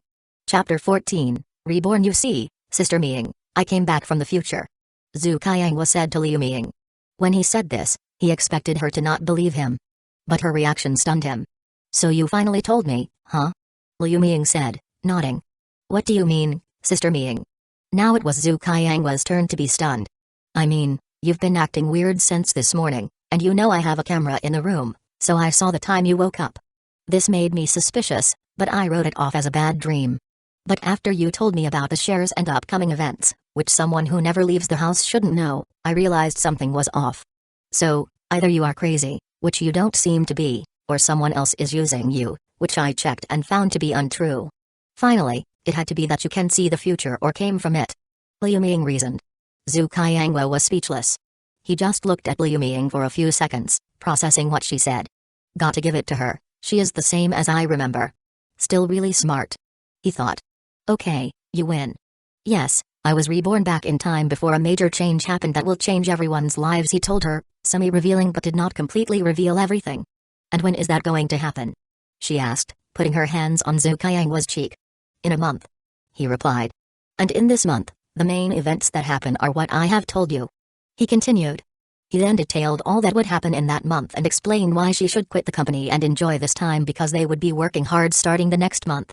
We need to make as much money as we can because we will need it when the change happens, as it will give us a better head start.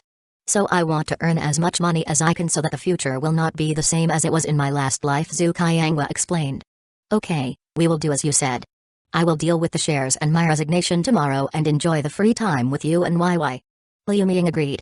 She did this because she believed Zhu Qianghua would not lie to her and whatever he said was most likely true. She was also glad to leave the job because it only reminded her of negative memories of Zhu Qianghua's parents, so she was happy to leave that place. Zhu Qianghua sighed in relief after Liu Ming's confirmation, knowing she would follow him with whatever he wanted her to do. Knock knock. Just when he was about to say something to Liu Ming, they heard someone knocking on the study room door. Come in. Zhu Qianghua and Liu Ming said at the same time. Liu Anwei, who had returned home, came in. She pouted when she saw the position of both Zhu Qianghua and Liu Ming. That's unfair, Mom. Liu Anwei said to her mother as she came next to them and wrapped her arms around Zhu Qianghua, looking angrily at her mother. It is not.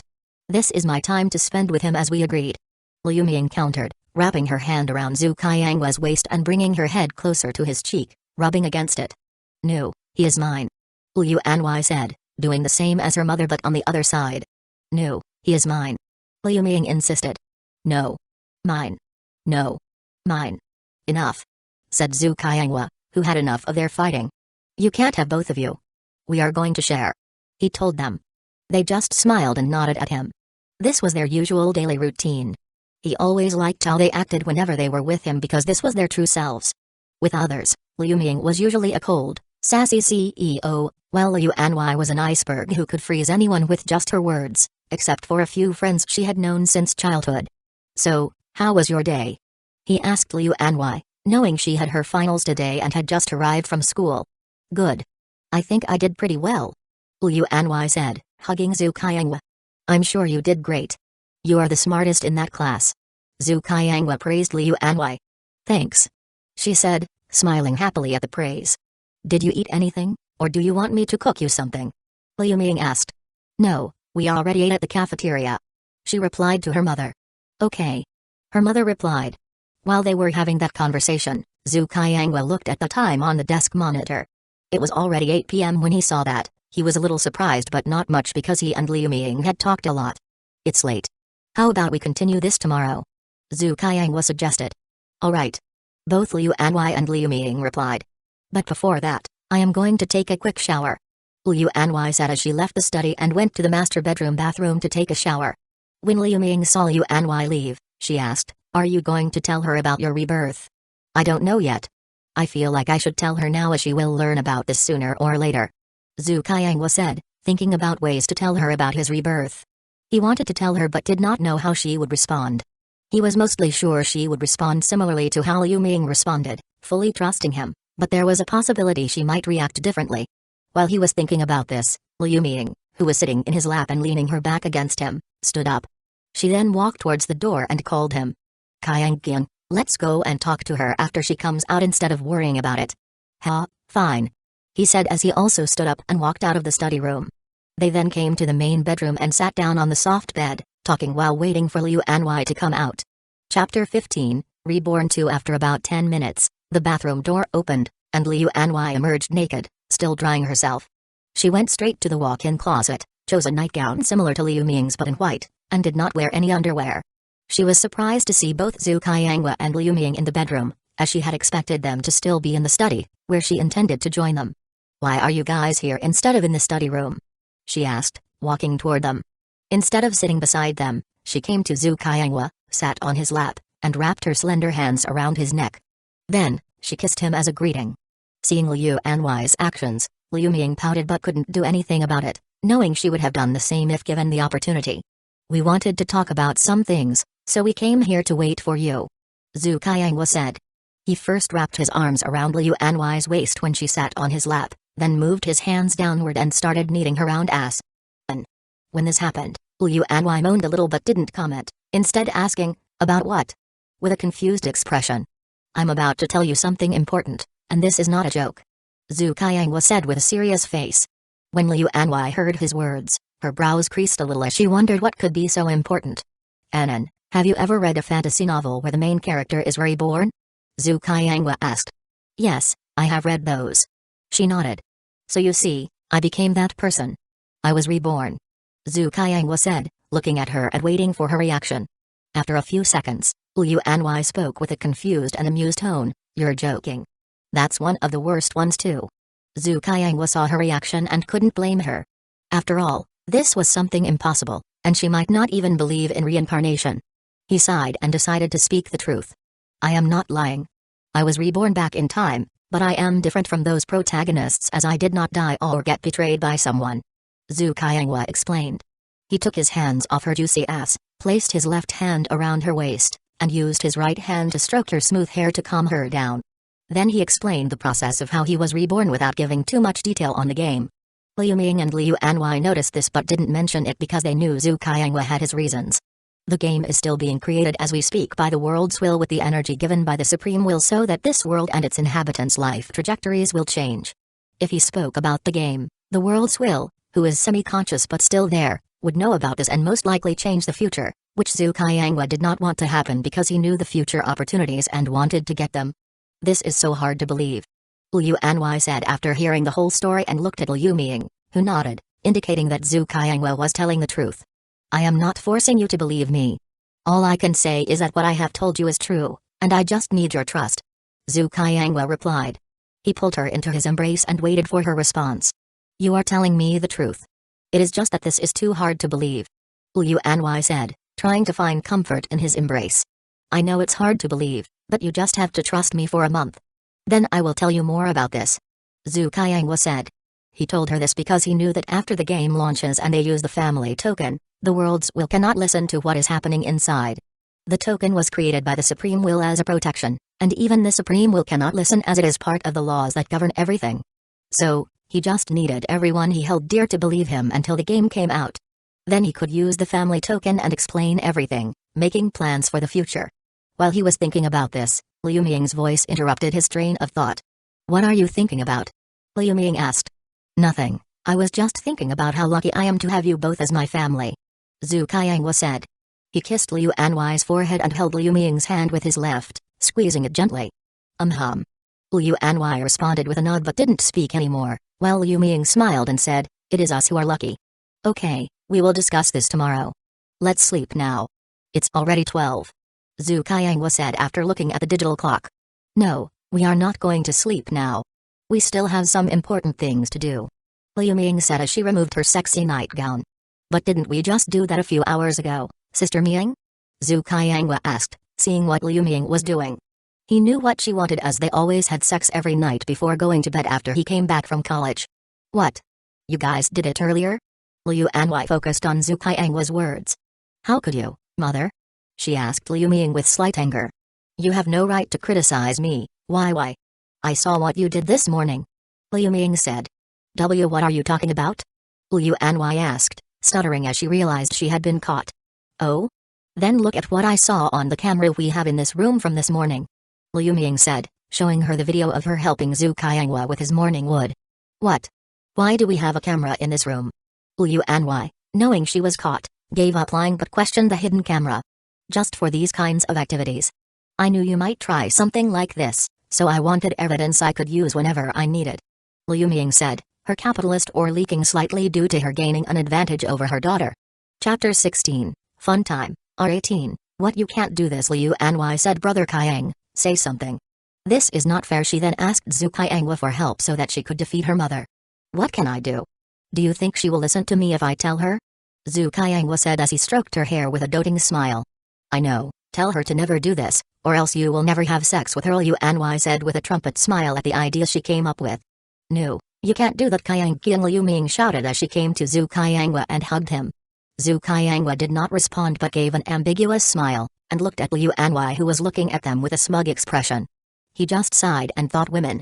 I know, I will not do that, but it is still wrong to record someone like that Sister Ming Zhu Kaiangwa promised and then said to Liu Ming. I know Liu Ming pouted. That's good, so you will not do this again right? Zhu Kaiangwa asked as he kissed her on the cheek. Yeah Liu Ming simply nodded. And you too Anan, you cannot give me a morning blowjob like that as the maids have already taken up that role Zhu Kaiangwa also lightly reprimanded Liu Anwei. Zhu Kaiangwa's life could be said to be wonderful, as all the people who live with him in the villa love him to death. And the maids are included as they had been with him since his childhood so one thing led to another and now all the 6 maids are what you would call bed-warming maids. He is usually woken up by one of the maids with a blowjob, and this happens daily except on Sundays which is exclusive to either Liu Ming or Liu Anwei or both if we are all together. And today Liu Anwei stole one of the maid's duties which should have made the other person mad. But the maid did not say anything. This was because they knew that Zhu Kaiangwa would make it up to them in some way to the other. Okay we can talk about this later, now we should start the main event Liu Ming said as she French kissed Zhu Kaiangwa. Liu Anwei not too outdone, also started to kiss his neck while slowly removing his shirt. Ha, ah. Zhu Kaiangwa could not stop the moans that escaped his mouth as the 2 women did their best to please him. They are always like this, always wanting to compete to see who Zhu Kaiangwa will choose as the winner. Zhu Kaiangwa tried to fight back but the pleasure was overwhelming, and his mind was fogged. All he could feel was the 2 women's touches and their tongues on his body. Liu Anwei started playing with his left nipple and Liu Ming playing with his right. They pinched and licked while kissing the surrounding area. Zhu Kaiangwa moaned. The 2 women smiled at each other and took off his boxers and pants, then continued where they stopped. Liu Ming let go of his mouth, kissed him on the cheek, and went to his ears, while Liu Anwei moved from his neck and went to his nipples. Nggh Zhu Kaiangwa could not hold back and grabbed the back of the girls' heads and pressed their heads harder on his body. The girls could not take it any longer and moved even lower until they reached their final destination. The girls licked their lips and then started licking and kissing Zhu Kaiangwa's penis and balls. Zhu Kaiangwa could not resist and grabbed their heads, and forced their mouths deeper.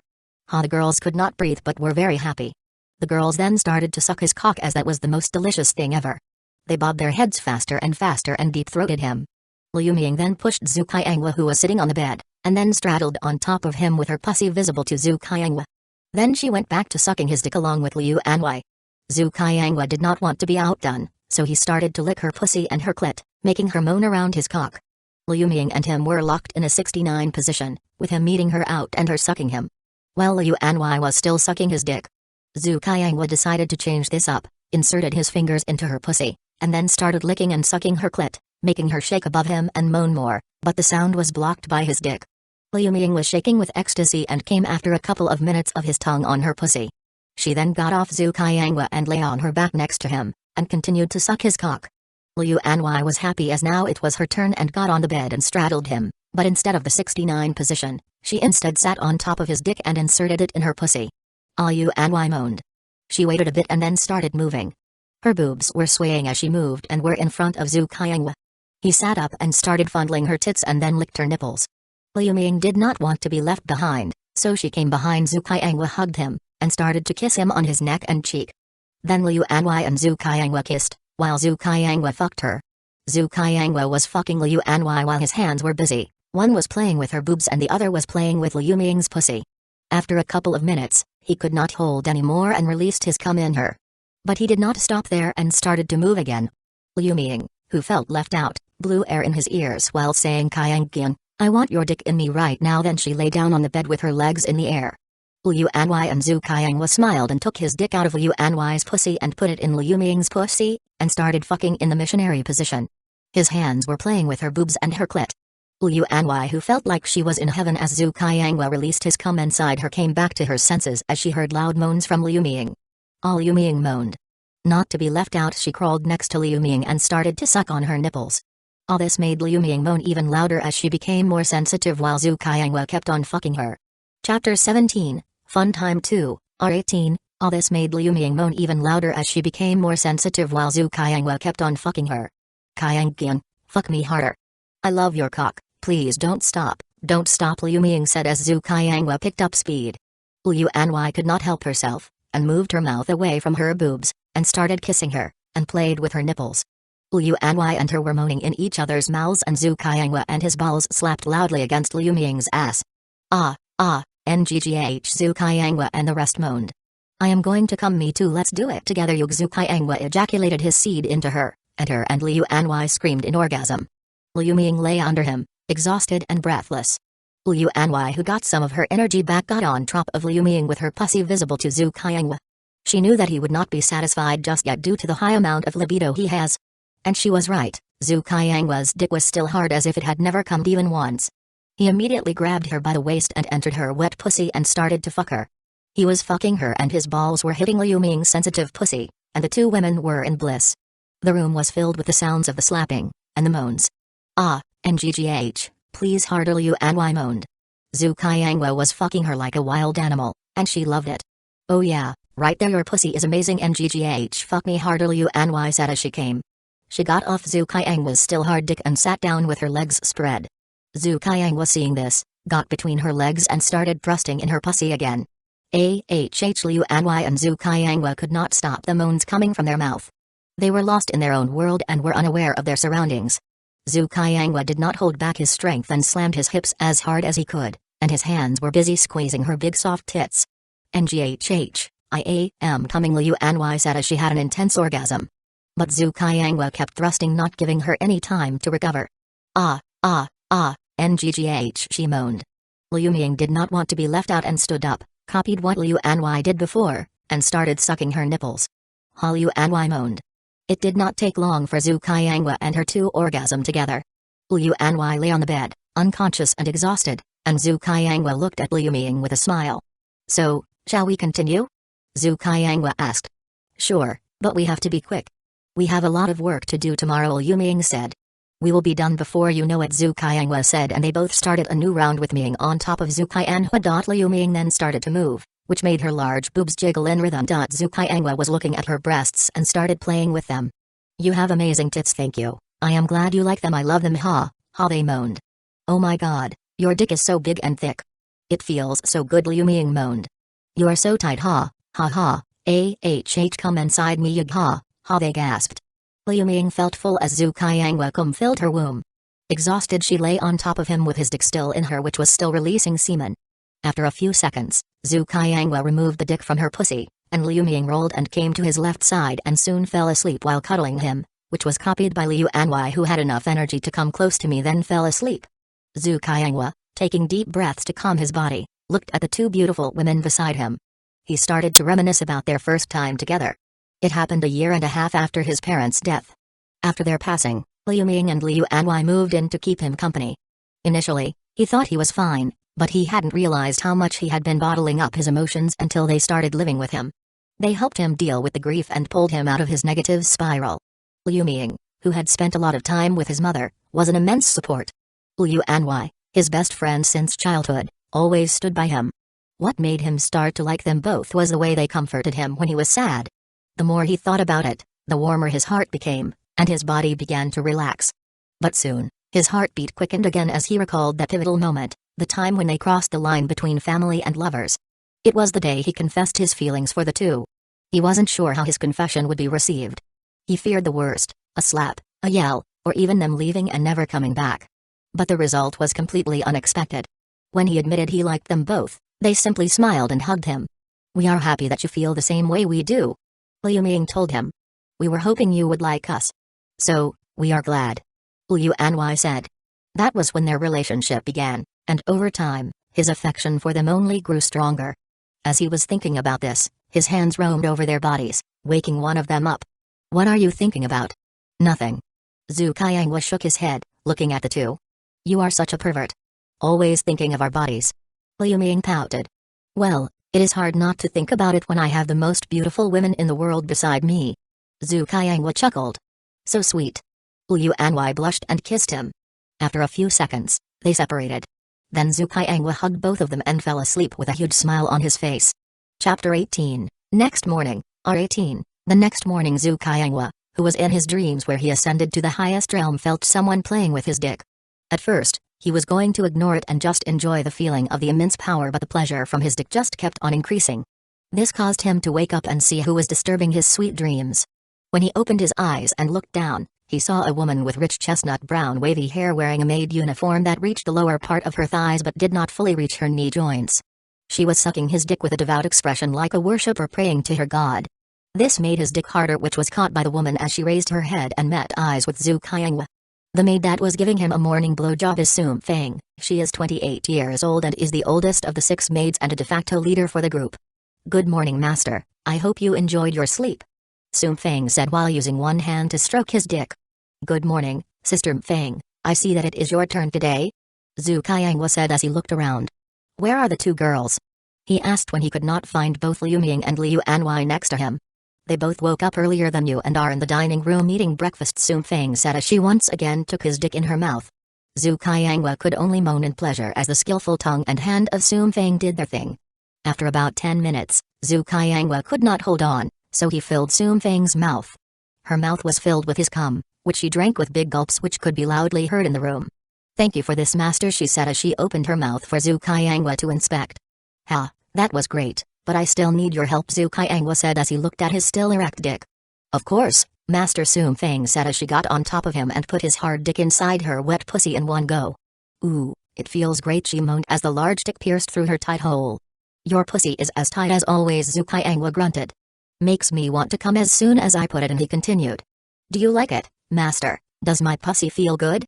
she asked him as she moved her hips up and down his dick.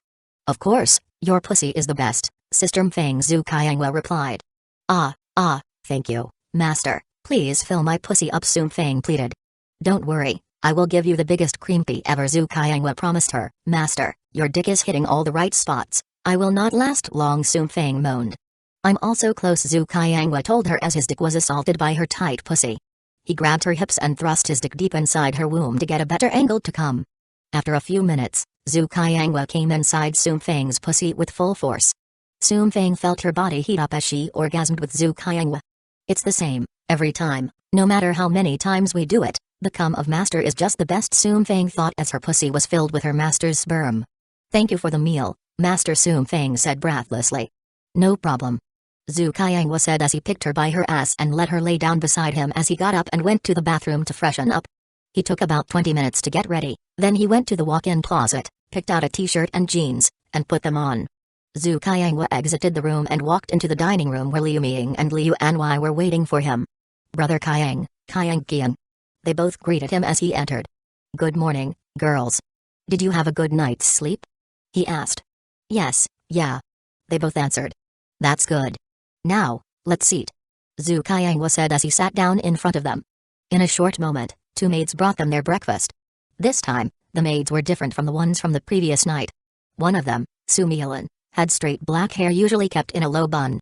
Her almond-shaped eyes were a deep brown, and she wore a traditional maid uniform. She was the strategist of the group, calm and rational, and always composed under pressure. The other maid, Sumiwa, had vibrant brown curly hair often adorned with fresh flowers. Her lively green eyes sparkled with energy. She was usually the lively one in the group, brightening up any room she entered. "Good morning, master," the maid said to Zhu Qiangwa. "Good morning, Sister Ming and Annan," they continued, greeting the 2 ladies beside Zhu Qiangwa. Su Milan, the second oldest of the group, was 27, with Sumiwa being a year younger at 26. "Where's Sister Feng?" Sumiwa asked as she served the dishes to those seated. "Oh, she is a little tired, so she's resting," Zhu Qiangwa said as he started eating. After the fun time yesterday and this morning, he was starving. "Oh, I see. I'll go check if she needs anything." Sumiwa, who understood what he meant, blushed and left the dining room, practically running upstairs to escape the conversation. "Why is she still so shy about this?" Liu Anwei asked, watching Sumiwa leave the room. "That's just how she is, and I like her that way because she is so cute," Liu Ming replied to Liu Anwei before Zhu Qiangwa could. Chapter 19, 3 times skip. "That's just how she is, and I like her that way because she is so cute," Liu Ming replied to Liu Anwei before Zhu Qiangwa could. "I know, Mom. I've seen how they behave when they're having sex with Brother Qiang," Liu Anwei said. Okay, we can talk about this later. Sister Ming, are you ready for today? Zhu Qiang would change the subject and asked. Yes, Qiang Qian. I've prepared everything that needs to be prepared, and I'll need a few days to gather all the money from them. Liu Ming said. Su Milan, who was behind Zhu Qianghua, heard the conversation and was confused but didn't question it. She knew that whatever they were discussing would either be explained later by one of the three or wasn't important enough for them to know about at the moment. And she was right. In Zhu Qianghua and the Liu family ladies' eyes, the maids who served them were more than just maids. For both Liu Ming and Liu Anwei, they were from the same orphanage and were like family. For Zhu Qianghua, his maids were crucial not only because they were his childhood friends but also because they were geniuses in their fields. He planned to ensure their success in those fields after the game merged. But we can think about this later. Zhu Qianghua thought when his mind started to wander regarding the fields that the maids are good at. That's okay, Sister Ming, but will you quit after the shares are sold or before? Zhu Qianghua asked, knowing she must have a plan to get the most out of this plan. I will leave after the shares are converted into cash so that it won't disrupt anything. Liu Ming said as she finished her last few pieces of food and started to drink her hot coffee. That's fine. I trust you. Can you also make sure that the funds are later placed in different anonymous accounts so that we can use those funds to play in the stock market when those events start without attracting too much attention? Zhu Qianghua asked. Don't worry, I will ensure that the funds are placed in a safe location. Liu Ming said. Good. He just nodded. Then both Liu Ming and Liu Anwei finished their meal and left to do their work. Sister Milan, can you follow me to the study room? After Zhu Qianghua finished his meal, he wiped his mouth and asked Su Milan. Yes, Master. She simply replied. Study room. Zhu Qianghua entered first and went to the main chair behind the large table in the middle of the room.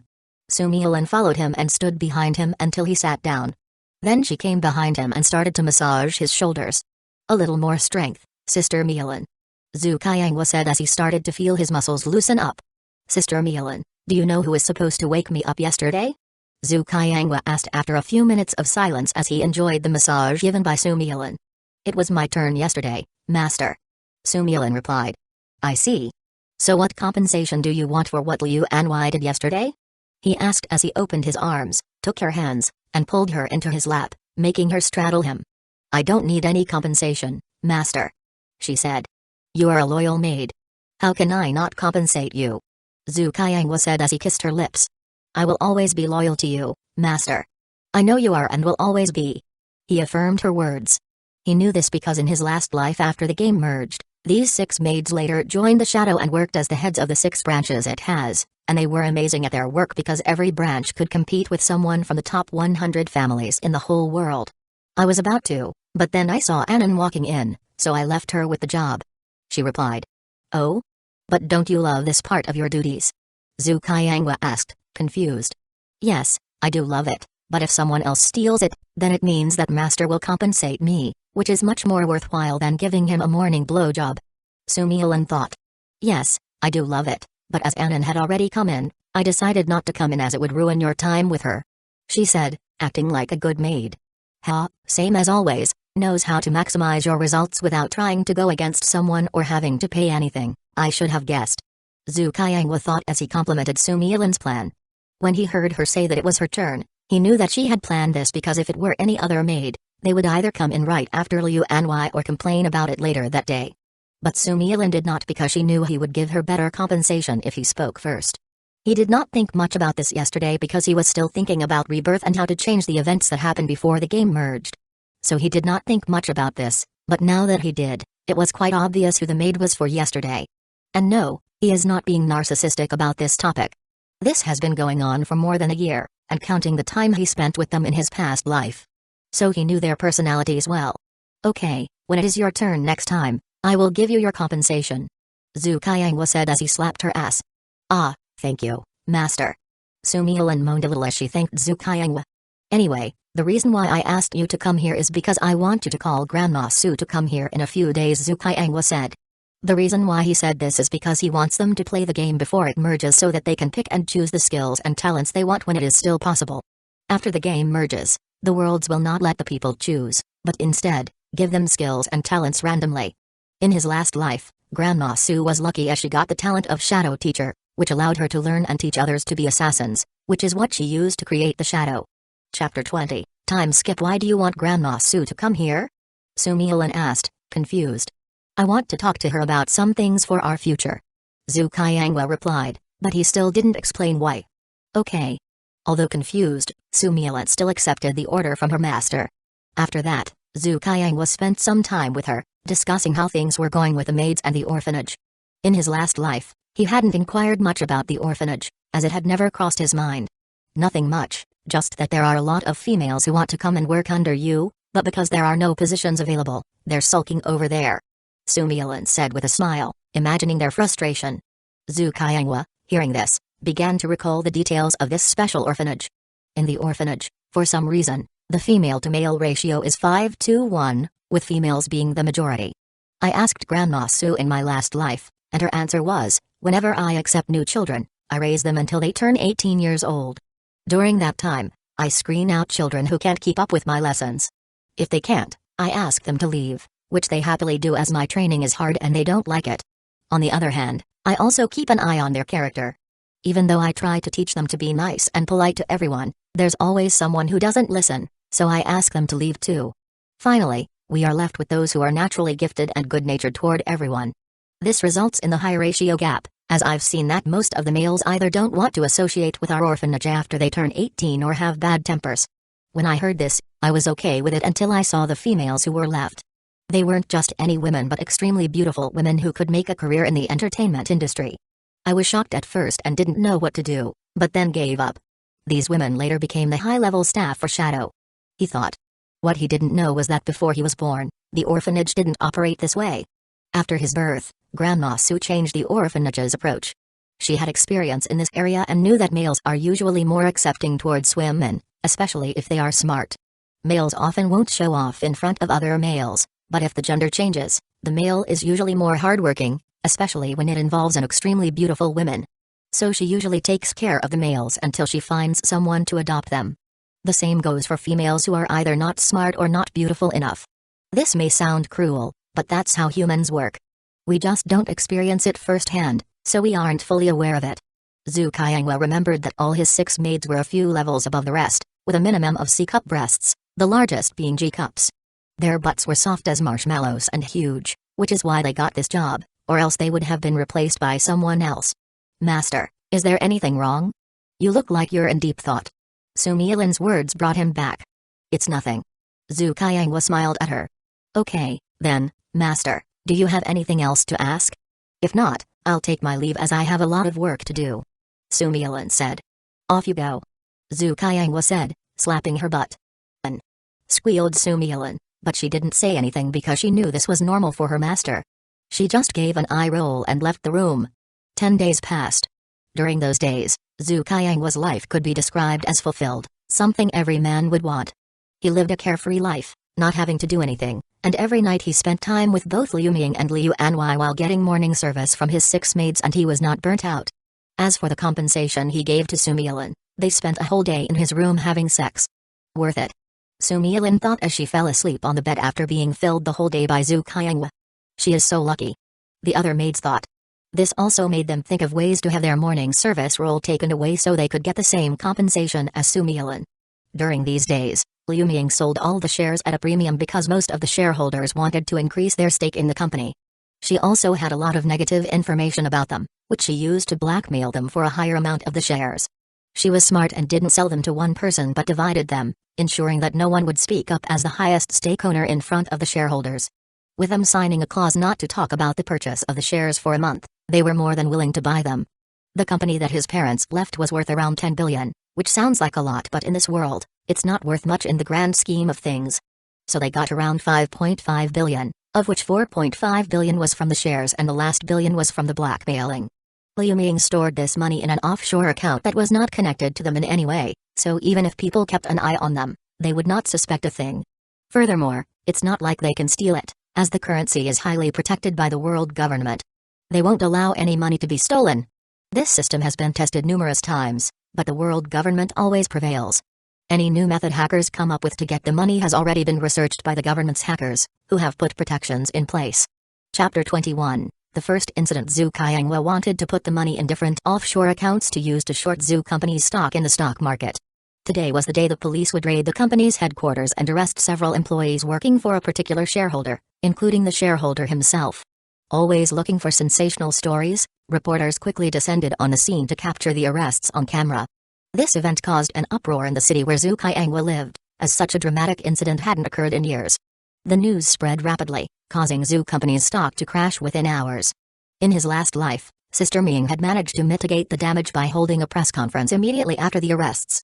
She explained that the company was not involved and that the arrested shareholder had acted independently. This slowed the company's stock value decline but couldn't stop it entirely. Investors lost trust in the company and rushed to withdraw their investments. To make matters worse, competitors seized the opportunity to spread fake evidence against Zhu Group. Busy dealing with the fallout, Liu Ming didn't anticipate that other shareholders had already sold their shares at rock-bottom prices and then shorted the stock. The fake evidence further damaged the company's reputation, leading to the loss of crucial contracts. Eventually, the company filed for bankruptcy, rendering Zhu Qiangwa's and Liu Ming's shares worthless. In the aftermath, Sister Ming managed to sell her remaining shares at a very low price. She was devastated, believing that the other shareholders wouldn't resort to such extreme measures. She locked herself in her room for a while, deeply affected until the game merged. But in this life, everything changed. First and foremost, Liu Ming sold all their shares and resigned as CEO of the company. A new president, likely the son of one of the shareholders, was hired to run the company. Zhu Qiangwa, keeping tabs on the situation, noticed that this new CEO seemed clueless about managing the company and only came in for the first day, and then a week later. It seems that there are not a lot of changes. Now we just have to wait until the police come in, and then wait for the stocks to fall and follow the trend, Zhu Qiangwa thought as he looked at his terminal while sitting on a large sofa in the main living room. After about 1 hour, the news article he was waiting for came out. In it was a picture of the shareholders and employees being arrested. Huh, the new president is the son of the shareholder who is being arrested? Interesting, Zhu Qiangwa said out loud, quickly figuring out who appointed him to the new position. It makes sense. After all, the shareholder was the second highest after me, and with the clause of not talking about the shares buyout by the other shareholders, they wouldn't speak out about this until the next month's shareholders meeting. But it won't matter after today, as they will most likely sell their shares after this incident, Zhu Qiangwa muttered as he read the article. But then, a new article popped up, surprising him. It detailed all the illegal activities the arrested individuals had engaged in over their lifetimes, with enough evidence to ensure they would stay in prison for years. Seeing this, Zhu Qiangwa remembered when Liu Ming revealed the evidence she had on the shareholders. I kept collecting more so that when you take over, we can use this to get the shares back and make the company ours, she had explained. So in our past life, she had ways to deal with them but didn't because she was waiting for me to take over, Zhu Qiangwa thought. He closed the terminal and went to a room on the ground floor. The room was similar to a study but smaller and with fewer books. It was Liu Ming's office, which she used when not at the company. Today, Liu Ming was sitting in this room, focused on her personal holographic computer, unaware that Zhu Qiangwa had entered. He quietly came behind her to see what she was doing and saw her shorting Zhu Group stock with the money from selling their shares. Zhu Qiangwa then lifted her, sat where she had been sitting, and placed her on his lap. Surprised by his arrival, but she didn't say anything, continuing to work as Zhu Qiangwa put his hands on her stomach. Watching the holographic screen, he saw the stock price for Zhu Group plummeting rapidly. In this life, Sister Ming isn't there to take care of the company, so no one will be able to slow down this drop. And with the new CEO arrested, even if he wanted to do something, he'd have to get out of prison first, he thought, amused by the turn of events. Redirecting his thoughts, Zhu Qiangwa asked Liu Ming, Sister Ming, did you post the evidence that would put every single shareholder in jail? He then lightly bit one of her earlobes. Yes. She moaned, biting her lip. I gave it to different news channels using various names and reasons. Good job, Sister Ming. Zhu Qiangwa said, squeezing her shoulders appreciatively. She sighed, closing her eyes. After a few seconds, she added, I did this because if they're stuck in the police station for a while, by the time they get out, they won't be able to sell their shares for much money. Yes, you're so smart, Sister Ming. He said, gently flicking her erect nipples. Her body shook a little but she kept working and said, if I had more time, I could have taken all the money those bloodsuckers had and left them broke and homeless. Zhu Qiangwa murmured, bringing her head to the crook of his neck and lightly biting her skin. She moaned and stopped working, curling her toes. Zhu Qiangwa didn't do anything more, knowing this was a critical moment and that distractions could impact their final gains. However, he still whispered, after this is over, how should I reward you, mother-in-law? Liu Ming bit her lip, trying to control herself. After a moment, she replied, we can talk about this after we're done. All right. Zhu Qiangwa agreed, nodding. Both of them fell silent as they watched the stock graph for Zhu Group plummet without stopping. Chapter 22, Grandma Su. After about 10 minutes of silence, Zhu Qiangwa and Liu Ming kept their attention on the holographic screen. Zhu Qiangwa continued playing with Liu Ming's massive breasts, prompting light moans from her. Knock knock. Their focus was broken by a knock on the door. Come in. Zhu Qiangwa said, not changing their position. Everyone in the house had this kind of relationship with him and accepted each other. Master, Grandma Su is here and is waiting for you in the main hall. Su Milan announced as she entered the room. She noticed their intimate position but didn't comment. Okay, I'll be there in a few minutes. Zhu Qiangwa replied with a nod. Okay, Master. Su Milan said, bowing before leaving and closing the door behind her. Sweetie, why did you call Grandma Su? Liu Ming asked, nuzzling her head near his neck. I have to talk to her about some things. Zhu Qiangwa replied, smiling at her and kissing her forehead. Is it about what's going to happen in the future? She asked. Yes, although I won't tell her everything as it could change the future. I'll just tell her what needs to be bought and what to do in the near future. He lifted Liu Ming and placed her back on the chair. He kissed her on the lips and left the room, while Liu Ming went back to shorting the stocks of the Zhu Group, trying to make back as much money as possible. Main hall. Zhu Qiangwa walked into the main hall where Grandma Su was waiting. She was an older woman with a stern but kind demeanor, exuding a motherly warmth that made everyone near her feel comfortable. Grandma Su. Zhu Qiangwa greeted her warmly. Thank you for coming. Of course, Qiangqian. She replied. Why did you ask me to come here? Grandma, before I tell you that, can you tell me how many people in the orphanage have their own personal terminals? Zhu Qiangwa asked, thinking about getting everyone their own terminal so they could log into the game and be ahead of others. Huh? There should be around 10 personal terminals, with each one being used by 10 people, Grandma Su said, then asked, what's wrong, Qiangqian? So I need to buy about 90 more personal terminals so that everyone can play the game. Zhu Qiangwa thought. Grandma Su, can you come to my study room, please? Zhu Qiangwa asked instead of replying to her question. Okay. Although confused, she still followed Zhu Qiangwa to the study room. Oh right, Su Milan, you and the other 5 maids should come to the study room. Zhu Qiangwa said as he passed Su Milan. Yes, Master. She said as she went to call the other 5 maids. Study room. Zhu Qiangwa and Grandma Su entered first, sitting down and making small talk while waiting for the maids. Knock, knock. After a few minutes, there was a knock on the door, and 6 maids with different hair colors and hairstyles entered the room. The first one was Su Feng with her H-cup boobs, then Su Milan with her G-cup, followed by Su Miwa and her twin Su Miu, both sporting matching F-cups. Next came Su Miksa with her E-cup, and finally, Su Miling, whose G-cup boobs were still growing. As they walked, their boobs bounced up and down while their massive asses made you want to squeeze them. Yes, Su Miwa and Su Mi are twins, but they have different personalities.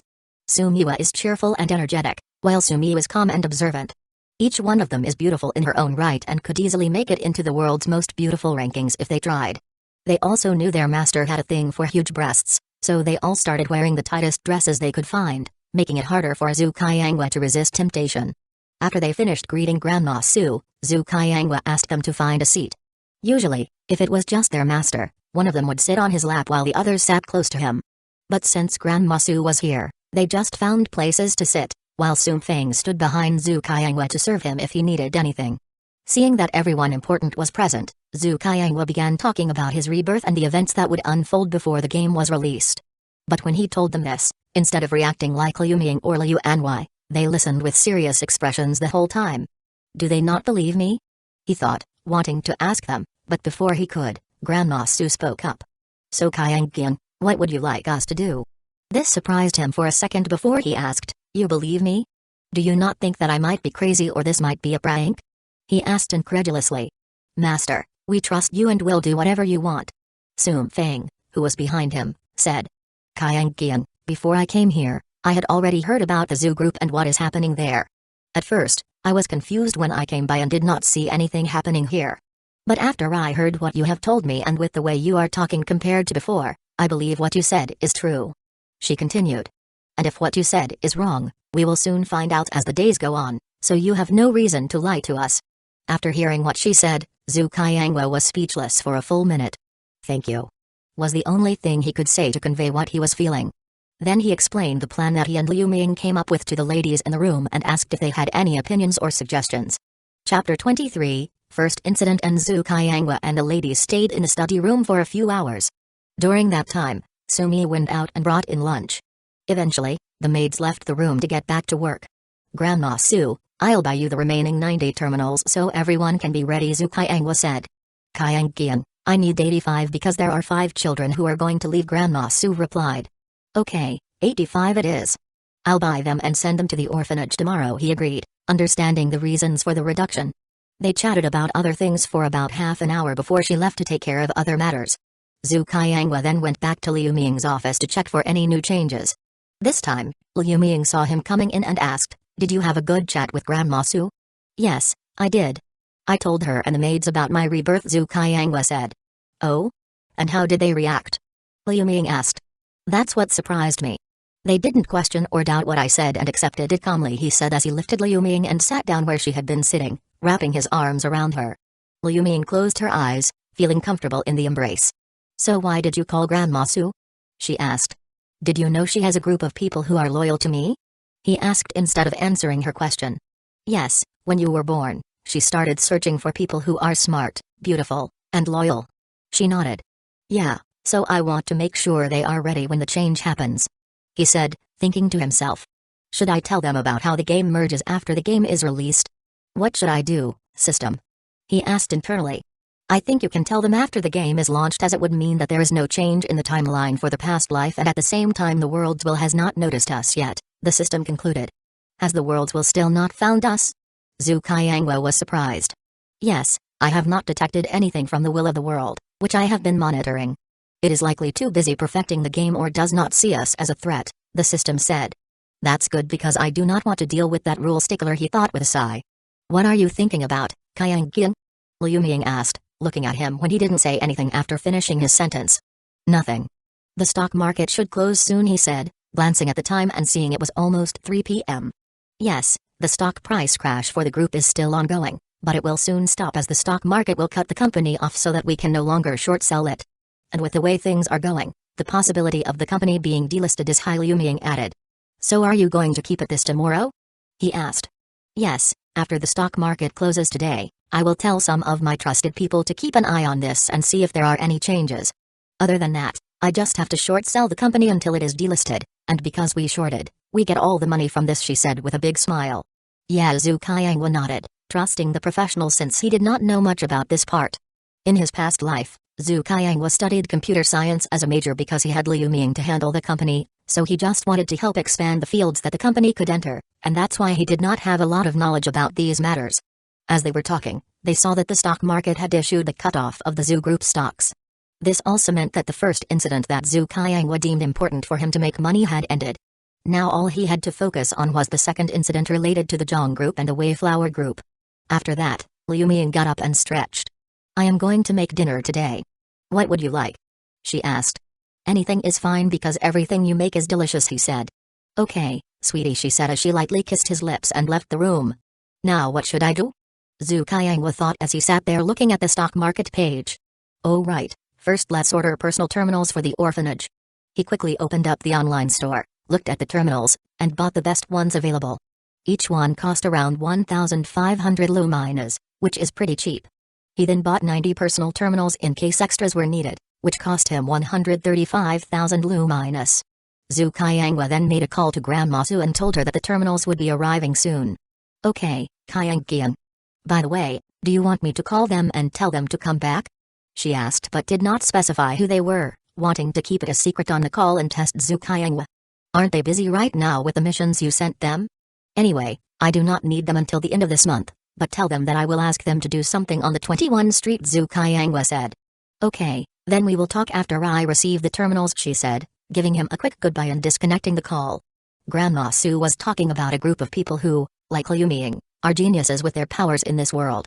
They are temporarily under Grandma Su, but she created this group for Zhu Kaiangwa as a helping hand led by Liu Ming.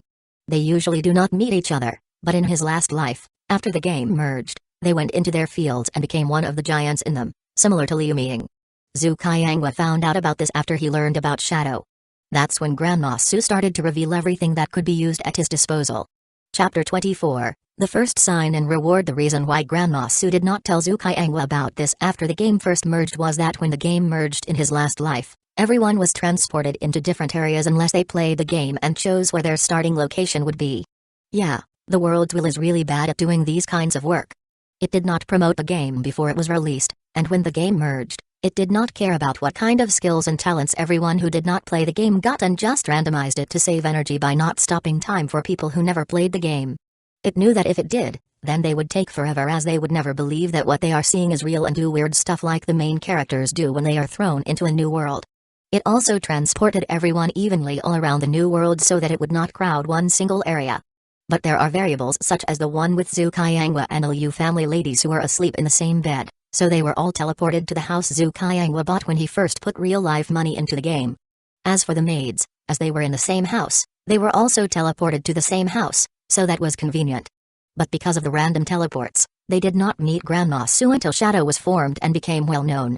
Liu Ming, who had already set up her Chamber of Commerce, was able to find some information about one of the higher-ups of the organization, which is how she found that she knew the person. She thought it would be hard, but it was not, as it seemed that when she learned about the information about Shadow, they also tracked her Chamber of Commerce and learned who the owner was, and that is how they found each other. But now Zhu Qiangwa wants everyone loyal and dear to him to log in before the game starts and make sure all of them are together.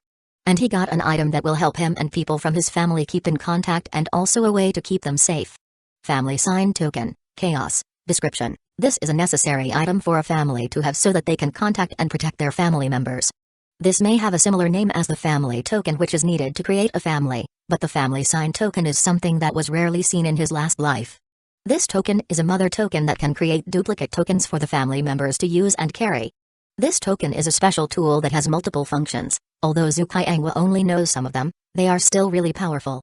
One of the functions is that people with this token can communicate with the other token holders similar to the smartphones from Zhu Qiangwa's original world and the personal terminal he is using right now. Another function is similar to a life-saving talisman where the main token holder can set up a projection of themselves or someone stronger than themselves for the family members, which will be useful if they are ever in danger. At the same time, if something happens and they die, depending on the quality of the token, they can be resurrected.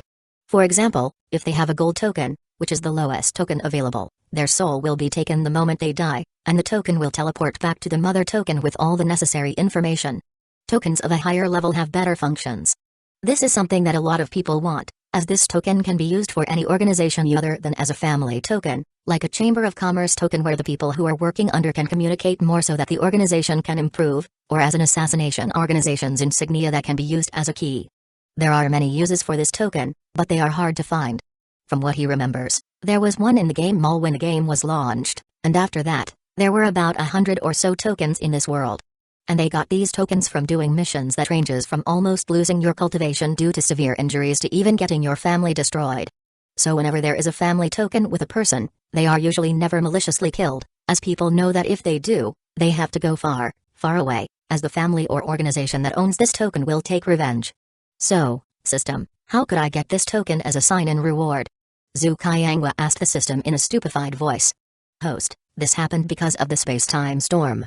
As I said, when I was trying not to get us killed, I had taken in a lot of its energy, which helped me evolve and at the same time left me with enough energy, so when the weekly sign-in happened, the space-time energy was used, which resulted in you getting this item. But remember, host, this is not something that happens every week. A lot of the energy was used to get this item, and the rest needed to be saved for your rewards from creating your family and making it stronger. So the sign-in rewards for the next one will not be the same, and this will continue until I can save up the energy that is being collected from the small crack that I have created so that I can continuously draw more of this energy, the system explained. So this can happen again? Zhu Qiangwa listened to everything the system said and focused on this point. Yes, it will happen again, but it will take time or require a similar or a stronger energy source for me to draw from, the system clarified so that her host won't have a misunderstanding later. Yeah, figured. I mean, this alone is enough to buy a middle-level world that is about to upgrade if I sell it to one of the top 100 races. But that would be unnecessary as I need to use it more than them. Zhu Qiangwa thought as he slowly rubbed the surface of the token that has a pen symbol, which is used as a way to know that this is an unowned mother token. Chapter 25, Bath, R18. After the token is bound to someone, the picture on the token will change to whatever insignia the owner desires, which will then be copied to the other tokens. Anyway, we can talk about this after the game launches. But for now, I should go eat and take a shower. Zhu Qiangwa thought as he placed the token back in the system subspace. After that, he left the room and headed to the dining room, where dishes were placed by both Liu Ming and Su Meifeng, with steam still rising from them. Zhu Qiangwa sat down in his seat. Sister Ming, when is Anan coming back? He asked. Liu Ming smiled. She should be coming back soon. Today is her last day of college, and she is preparing for her graduation thesis. Zhu Qiangwa smiled. Is it right? I should also reward her. He remembered that in his last life, due to the Zhu group's problems, Liu Anwei did not attend her graduation ceremony, so she went to the company to help her mother since she also majored in business. While he wanted to help too, he was useless as he had not majored in any of the fields in which the company was involved. He hadn't seen the need to pursue those areas. Because of this, when the game merged, he tried to master different occupations such as pill refining, artifact refining, formations, and more to help Liu Ming in the game. She should be coming soon, but we should eat since she already said she had eaten before coming home. Liu Ming said as she sat next to Zhu Qiangwa. Okay, then let's get started, he said as he began to eat. Here, sweetie, Liu Ming said as she brought a piece of food to Zhu Qiangwa's mouth. Zhu Qiangwa murmured as he ate the piece of food. The food is delicious. Sister Ming's and Sister Meifeng's food is the best. Zhu Qiangwa enjoyed his meal with Liu Ming. After about 30 minutes, they had finished most of the dishes on the dining table. Zhu Qiangwa, who had finished eating, got up and asked Liu Ming, Sister Ming, I'm going to take a bath. Do you want to go together? No, sweetie, I'll take one after YY comes back, she said as she got up and went to the living room. Okay, I'll take one right now, he said as he headed upstairs to the main bathroom. Knock knock. Someone knocked on the door just as he started to take his clothes off. Come in, he said as he removed his underwear. As the door opened, two girls in maid uniforms came in. They were Sumiwa and Sumio. When they entered the room, they saw Zhu Qiangwa naked, which surprised them a bit, but their expressions quickly returned to normal. Master, we're here to bathe you, Sumiwa said as she moved closer to him. Sumi followed after her. Master, you haven't called us to bathe you since you got reborn. Sumiwa undid her maid uniform as he said, haha, sorry about that, I always just take a quick shower, so I never thought of calling you. Actually, in his last life after the game merged, Zhu Qiangwa did not need to shower as he could use the spiritual chi to cleanse himself. The maids were needed by Liu Ming at the beginning when she first started the Chamber of Commerce, and later they became hall leaders for Shadow. So he had forgotten that every day after dinner, the twins usually helped him bathe. Usually, the time it takes is much longer than normal ones as they are usually naked when they bathe him, which usually does not end until both of their pussies are filled with his cum. But now that they were here, he did not mind going back to how things were in the past. Sorry about that. How about you help me bathe daily in the morning and after dinner from now on? He suggested. When Sumiwa and Sumia heard what he said, their eyes lit up and they both had big smiles. Then both of them took off their maid uniforms, and as they usually never really wear underwear, their F-cup boobs were exposed in the air. And the light pink erect nipples just made it more enjoyable to watch. Then both of them each held one of Zhu Qiangwa's hands, pulled him into the bathroom and started to bathe him. Sumiwa and Sumi began by washing Zhu Qiangwa, making his hair wet. Then Sumiwa removed the shower head from the wall and started to wash Zhu Qiangwa's hair. Master, you smell nice today, as if you were a woman, Sumiwa said as she began to wash his body with her hands. Sumiya did the same. Haha, you two can say that I smell like a woman, but it is really from the lotions Sister Ming and Anan put on me, he said as he was washed. Oh, then we'll have to wash you more than normal, Sumiwa said as she licked her lips and moved to get the shower head and put it back on the wall. Sister Ming and YY really like you, so we really should do a thorough job, Sumiya added. They then each grabbed one of the arms and wrapped them around their thighs close to their wet pussies. Zhu Qiangwa, not to be outdone, used his fingers to enter their pussies and slowly started to finger fuck them. Sumiwa and Sumiya's bodies trembled at his actions and they grinded their crotches into his fingers. Master, you're teasing me, Sumiwa said with a smile. Ah, Sister Mai, don't talk, it feels good, Sumiya said. The twins kept on moving their bodies against his fingers while he moved his fingers in and out of their pussies. Master, I'm almost there, don't stop, Sumiwa said. Me too, I'm gonna come, Sumiya added. Hearing this, Zhu Qiangwa increased the speed at which the fingers went inside and out. The twins let out a loud moan as they came. Zhu Qiangwa removed his fingers from their pussies and pulled them in closer to him. They hugged him and whispered, Master, we want more.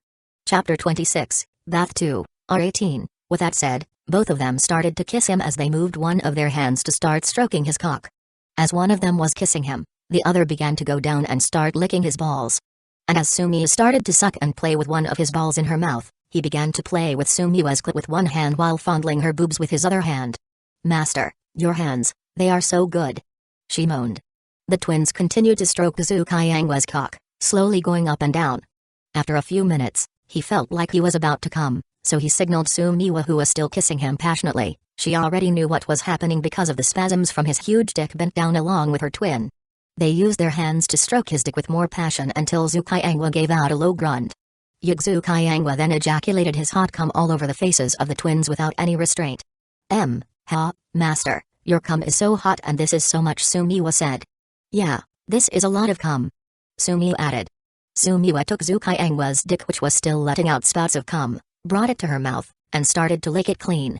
Sumiwa, who did not want to be outdone, took his dick out of her mouth and did the same thing.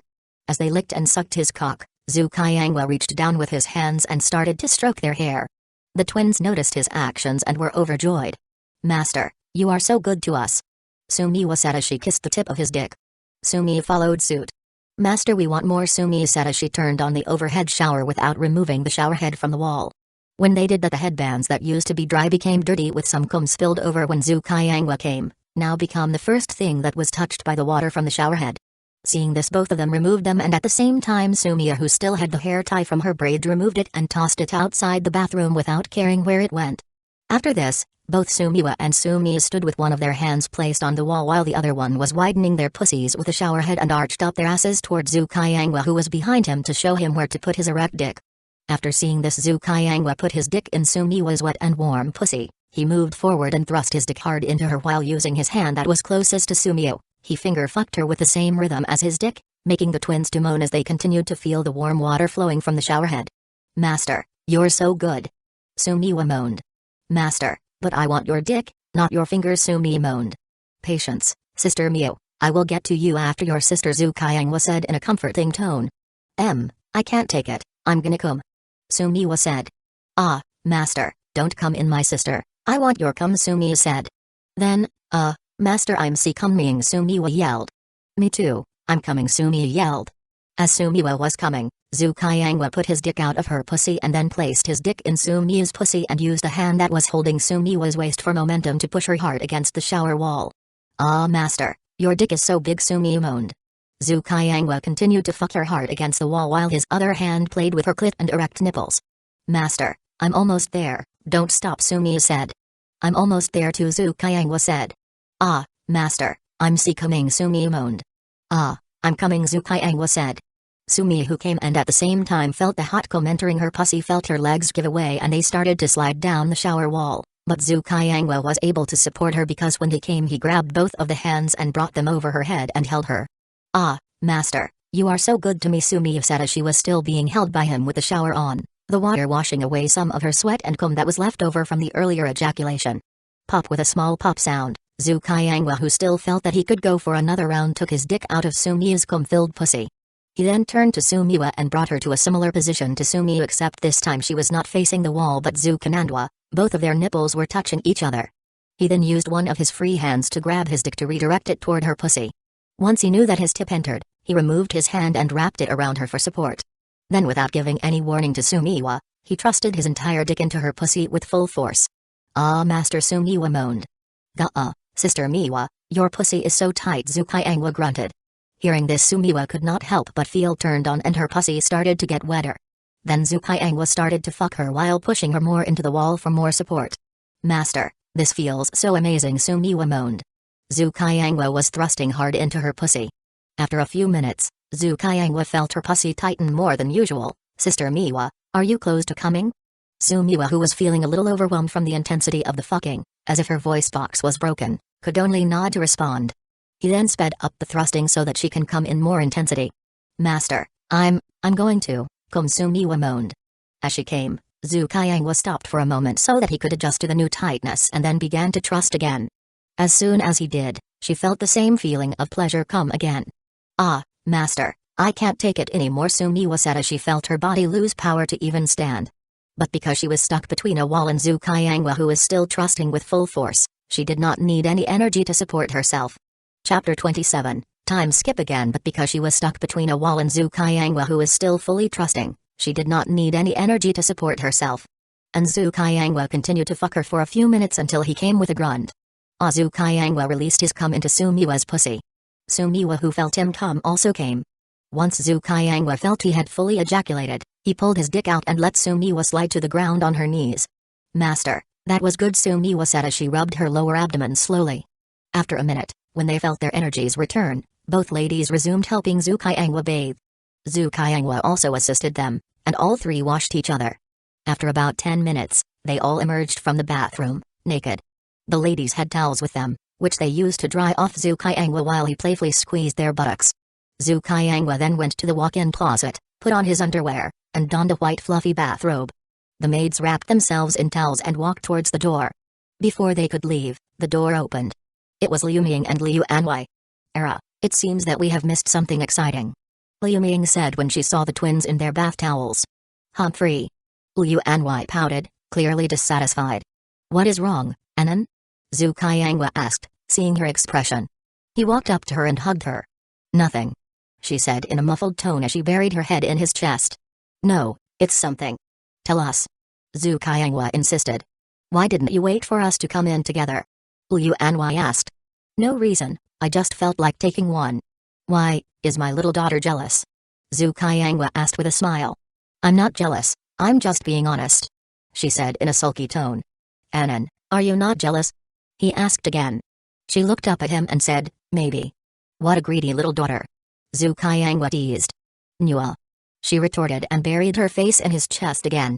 Sumiwa, Sumiyo, and Liu Ming just smiled, watching the interaction. "But don't you and Sister Ming have me all to yourselves every night?" Zhu Qiangwa asked. Liu Anwei mumbled something under her breath and then left Zhu Qiangwa's hug, heading towards Liu Ming. "Mom, let's go." "Ignore him. Humphrey," she said, dragging Liu Ming off to the bathroom. Zhu Qiangwa just smiled and shook his head. He then moved towards the bed, opened his terminal, and the twins left the room to sleep. If you're wondering when the maids eat, they eat before Zhu Qiangwa does, as they usually sleep early so they can wake up early. Zhu Qiangwa opened the news section to see if there was anything new happening. The only significant news was about how the stock market had cut off the Zhu group and how they would go bankrupt. Seeing nothing new, he closed that section, opened a mobile game he liked, and started playing with full concentration. Just when he was about to finish the game, he felt someone come up behind him and hug him. Zhu Qiangwa didn't bother to turn around, recognizing her by the size of her boobs. "Anan, weren't you mad at me?" he asked. "No, I was never mad at you," she said, snuggling into him. "What are you doing, Brother Qiang?" she asked, resting her head on his shoulder and looking at his terminal. "Nothing, I was just waiting for you both," he said as he finished the game and then closed the terminal. Turning to face Liu Anwei, he lifted her and placed her on his lap. She wrapped her hands around his neck and her legs around his waist. He began to kiss her while massaging her butt cheeks. Liu Anwei, getting hot, started to grind against him. While they were busy, Liu Ming came out of the walk-in closet wearing black sexy lingerie. Seeing the scene, she did not comment and just joined them. They spent half of the night having sex and then fell asleep with Zhu Qiangwa's dick inside Liu Ming's cum-filled pussy, while she lay on top of him, passed out. Just like that, another 10 days passed. In those 10 days, the Zhu group went bankrupt. After the CEO was arrested, most of the employees quit, not believing the company could stay afloat with all the shareholders and some upper management spending time in prison for collusion. Liu Ming provided evidence against the shareholders, leaving them no time to manage their other companies. Although none of these companies were as wealthy as the Zhu group, they were still worth billions of Lu minus. Liu Ming shorted all the ones listed on the stock market. In total, Zhu Qiangwa's group made around 6 billion Lu minus in profit, not counting the 5.5 billion they got from selling the shares. So now they had 11.5 billion Lu minus in cash flow just from stock market shorting. Additionally, Zhu Qiangwa's parents had 2 other companies that were never mentioned and were left to Grandma Su, to be given to him when she deemed him responsible enough. But now that she knew she would never need those companies, she sold them for about 7.5 billion Lu minus. Then there were the industries handled by the special team under Grandma Su and Liu Ming. When Zhu Qiangwa learned about the industries they were in and their worth, he was shocked. The special team consists of 7 people called the Shadow Guards, some of the most loyal people in Zhu Qiangwa's arsenal. They are usually away, doing missions all around the world for Grandma Su. When Zhu Qiangwa learned about this in his past life, he was shocked because before the game merged, Shadow existed in this world, and it was not created in the spur of the moment when the game merged, and this organization was controlled by Grandma Su the whole time. Chapter 28, Shadow and Shadow Guards Zhu Qiangwa still couldn't stop feeling amazed whenever he thought about it. The organization, known as Shadow, was one of the best on the dark web with a 98% success rate. When the game merged, Grandma Su gradually gathered the upper management who had worked for her in real life, recruited people from the game itself, and transformed them into Shadow in the game. Initially, Zhu Qiangwa was confused. Although Grandma Su was a genius, she didn't seem like someone capable of creating an organization like Shadow. When he asked her about it, she confirmed his guess. She hadn't created the organization herself, it was formed by the Shadow Guards, who wanted an organization to assist with whatever tasks he needed. However, because she managed most of the upper management, she became the de facto leader, someone they respected and loved. However, this didn't mean they weren't loyal to Zhu Qiangwa. Most of the upper management and the 7 members of the Shadow Guards were trained by Grandma Su. She taught them who they were loyal to and who to serve. When the whole story was told to him, his only thought was, Grandma Su is the chosen one. He thought this way because of all the information he received from her. Who would have thought that a sweet grandma who runs a small orphanage would be the leader of Shadow, one of the best assassination organizations on the dark web? But unlike other dark organizations, Shadow didn't engage in illegal activities. They acted more like a global police force, taking out potential terrorists and similar threats. They never officially accepted the title, but it was given to them by the people they had saved and the dark web due to the numerous individuals rescued by Shadow through their missions. They never took money stolen from others or earned through illegal activities. Instead, they divided these funds into multiple accounts and donated them to various humanitarian organizations. As for how they made money, it was simple. They targeted companies linked to terrorist organizations, leaked their secrets, and shorted their stocks. The 7 Shadow Guards were scattered around the world, each with their own team to handle missions related to their professions. When Zhu Qiangwa received a call from Grandma Su about the total amount of money they had after liquidating all the companies and properties they owned, it came to around 90 billion luminas, all completely legal. This was because the world government provided them with this benefit due to all the help they had given. In this world, people were not entirely against dark organizations, as they had often helped common people against truly dark organizations. Thanks to the world's unification, humans have largely stopped fighting amongst themselves in their day-to-day lives. However, this would change after the game merged. In the real world, people didn't view every dark organization the same way. They differentiated them based on their actions and past deeds. Shadow, a relatively new organization, didn't do anything evil other than eliminate those who deserved to die. This allowed them to receive special benefits that aided their missions. But Zhu Qiangwa always doubted as to who had killed his parents, so he asked Grandma Su. It was the shareholders who did not want them to find the illegal activities they were doing, but we found out about it after their death as we did not think that the people who your parents trusted because they were together from the rise of the company, would stoop so low. And from what we have seen they are cowards who do not want challenges in their lives, so it was surprising. After we found out, we wanted to kill them too but were stopped by Liu Ming who told us that they were yours to deal with. She said but because the game merged, the shareholders were sent to different places so they never really found them again in his last life. And Zhu Qiangwa had already felt that letting them go to jail was enough as they would not be able to come out before the game and after the game had merged, they would need to luck to even be alive after the first month. It is not because he does not love his parents, but because he is a transmigrated and now a rebirth person, so he has a lot of years under his belt which has led him to not focus too much on those bloodsuckers as their lives are already miserable from all the pieces of evidence that the police got, and even if they come out, there will be no one to come get them and no money to spend to even buy a meal. And during the 10 days, after Grandma Su gave Liu Ming the 90 billion she rounded up the upper management of Shadow that were important so that they could be in the same area. But she also sent the nominal leader for Shadow Guards, Su Lian. She is the leader of the Shadow Guards as Liu Ming does not like doing these kinds of jobs. She has long, sleek black hair, often styled in a high ponytail or a tight bun, sharp dark brown eyes that exude confidence and authority, a light complexion with flawless, smooth skin, stands 5 feet 8 inches tall, with an athletic build, a commanding presence, and an hourglass figure with E-cup breasts. Su Yan used to be the leader of the maids as she and Sum Fang were of the same age, but Su Yan who wanted to be the best maid decided to create Shadow so that it could be used by Zhu Qiangwa if needed. So when she arrived, she did not feel displaced by all the activities going on in the house as she comes home every once in a while and she is usually participating in most of them. Like the maid's morning service, Su Yan is the one who does it for Zhu Qiangwa every Sunday when she's home. She usually spends most of her time in the bedroom getting fucked silly by Zhu Qiangwa as he doesn't get to see her often. Chapter 29, Second incident starts. So, Sister Lian, why did you come alone? Where are the other 6 girls? Zhu Qiangwa asked Su Lian. They were in the living room, sitting on the sofa, with Sulyan on Zhu Qiangwa's lap, her arms around his neck, and her long legs wrapped around his waist. He placed his hands on her ass and started playing with them. They're tying up some loose ends and will be here in a few days, Sulyan said as she used one of her hands to play with his hair. But didn't I tell Grandma Su to let you all stay where you were before? He asked. Yes, she said that, but when we learned we were going to sell everything, we felt it would be better to come over here and stay here. Why, don't you want me to be here? She asked with a teasing smile. No way, I would never want that. You can stay here for as long as you want, he said, connecting his forehead with hers. After a few minutes of chatting, he asked, how are the Feng sisters? They're doing well. They also miss you very much, Sulyan said. The Feng sisters that Zhu Qiangwa was talking about are the other members of the Shadow Guards. They are sextuplets who Grandma Su brought in after their parents couldn't handle them. The parents were poor and spent a lot of money on their birth, but the mother died afterward, leaving the father alone with 6 babies to look after. Unable to handle it, the father gave them to Grandma Su in the orphanage. Grandma Su accepted them and raised them to the same standard as the others, but the difference is that all of them excelled in different professions to the point where they had learned everything by the age of 20. Sulyan, who saw their potential, brought them together and made the Shadow Guards, intending to help Zhu Qiangwa, which all the Feng sisters happily accepted.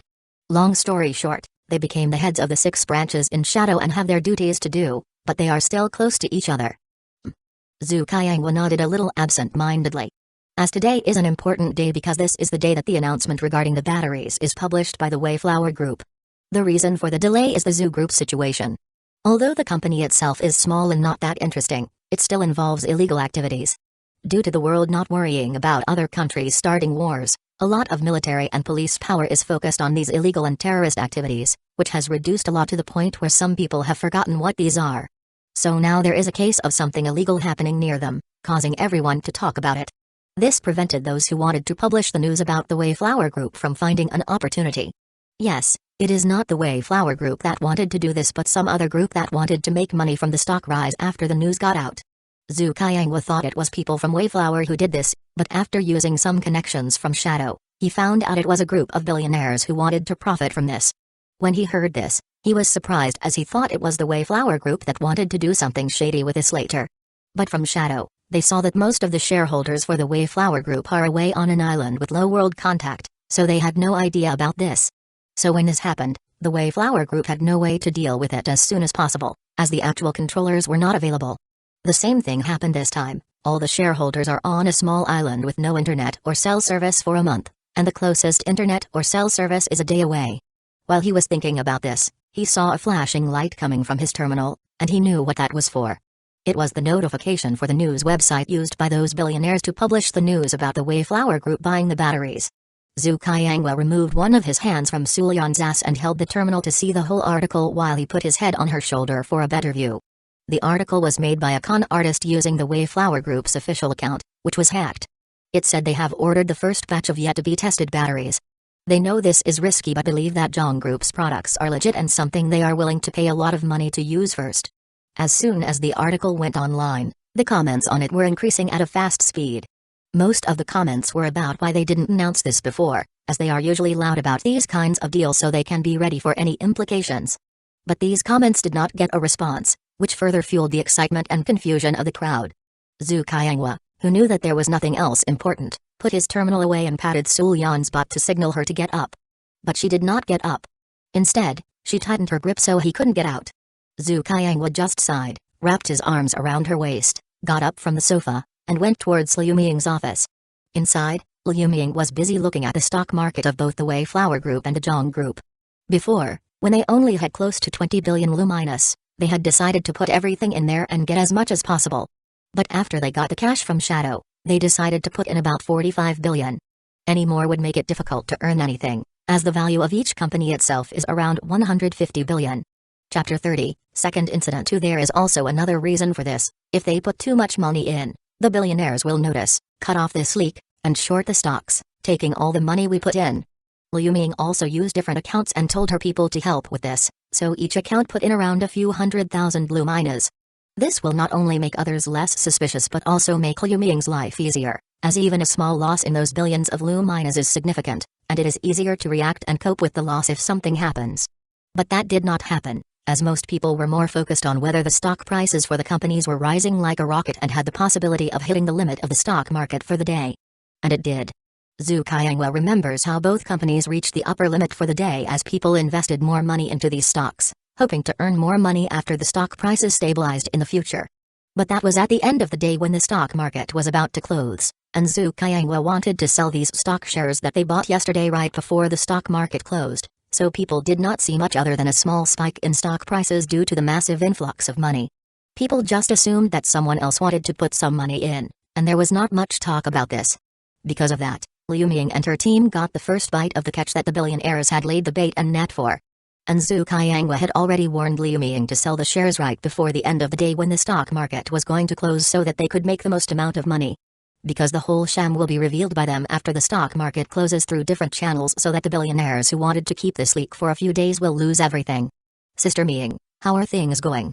Zhu Qianghua asked as he sat on the small sofa in the office with Sulian still on him. Who was this koala? Liu Ming, who looked up, did not answer but asked about what was happening in front of her. Humphrey, I just miss Master unlike you, who was supposed to be our leader but left the job to me and came here to live with him. Sulian, who did not like to be called koala, retorted. Liu Ming just smiled at this and then answered what Zhu Qianghua asked at the start. Nothing much, just as you said, after the announcement, the stock prices are through the roof and still rising. That's good. Zhu Qianghua nodded as he buried his head in Sulian's E-cup boobs. Sulian just smiled at this and started to stroke his hair. Liu Ming, who saw this, just smiled, shook her head, and then went back to looking at the stock market. Zhu Qianghua, who just wanted to close his eyes and stay in Sulian's boobs, unknowingly fell asleep and did not wake up until it was time to eat dinner. Yes, he skipped lunch as Sulian tried to wake him up, but he did not wake up, instead using her as a body pillow while he lay on the sofa. When he woke up, it was already past 5 p.m. Zhu Qianghua, who had just woken up, felt the warmth from Sulian's body, which made him just want to snuggle up and not get up. But his stomach was not agreeing with him on this and kept on pestering him to get something to eat. So he begrudgingly looked up to see if Sulian was asleep or if she was awake, as he did not want to wake her up if she was asleep. When he looked up, he saw a pair of eyes looking at him with tenderness. It seemed that Sulian was awake the whole time he was asleep. Morning, Sister Lian. Zhu Qianghua said as he rubbed his head against her boobs. What morning? It's already past 5. She replied with a smile. Oh? It's already so late? He was surprised by the amount of time slept. Yes, so you should get up and let's go down and eat, you did not even have lunch yet. She said as she slowly got up from Zhu Qianghua's embrace and went out of the room. Okay. Zhu Qianghua nodded as he went to the bathroom that was in the office. After a few minutes, he came out of the office and went to the dining room. When he came inside the room, he saw that the dishes were already placed and Liu Ming and Liu Anwei were already sitting in their seats waiting for him. Hey Sister Ming and Anan. He greeted them as he sat down. Hello Brother Qiang. Liu Anwei responded back. You are finally awake. Liu Ming said when she saw Zhu Qianghua come in. So how was today's harvest? He asked with a speechless expression from Liu Ming's comment. It went well. We had already sold all the stocks right before the stock market closed, which was bought in seconds as people were still buying them. So in the end we made a profit of close to 10 billion Lu minus today, and tomorrow we will make more when we short the positions. Liu Ming said as she started eating. Good, now we have enough money. Zhu Qianghua said as he nodded. But why do you need so much money? Liu Anwei asked. I cannot tell you about it right now, but I will tell you in detail after 11 days from now. Zhu Qianghua said as he also started eating his food. While he was eating he started to think about all the things they did in these past 10 days, one of them being Liu Anwei's graduation, which was celebrated by all of us in the house. Chapter 31, the second and third sign-in rewards. While eating, Zhu Qianghua started to think about everything that had happened over the past 10 days, including Liu Anwei's graduation, which they celebrated together. Last week, they spent the entire weekend exploring the city. Zhu Qianghua and Liu Anwei went on a solo date she had requested, spending the whole day together doing typical couple activities. Later, they spent the night in a hotel room, where Liu Anwei wore various costumes, and they spent the whole time having sex. During this time, the system provided sign-in rewards for the past 2 weeks. As expected, the rewards were not as impressive as the first sign-in reward he had received. The system gave him 5 billion Lu minus each time, totaling 10 billion Lu minus. Although this was a substantial amount, it couldn't compare to the family sign token. When he asked about this, the system responded, Host, what do you expect? When I told you that the sign-in would help you personally, I meant it, and isn't his better than anything else? You can use the amount to buy more from the game mall when the time comes, the system reasoned. Yeah, you are right. Zhu Qiangwa nodded, realizing he had no counter-argument. But where did you get this amount of money?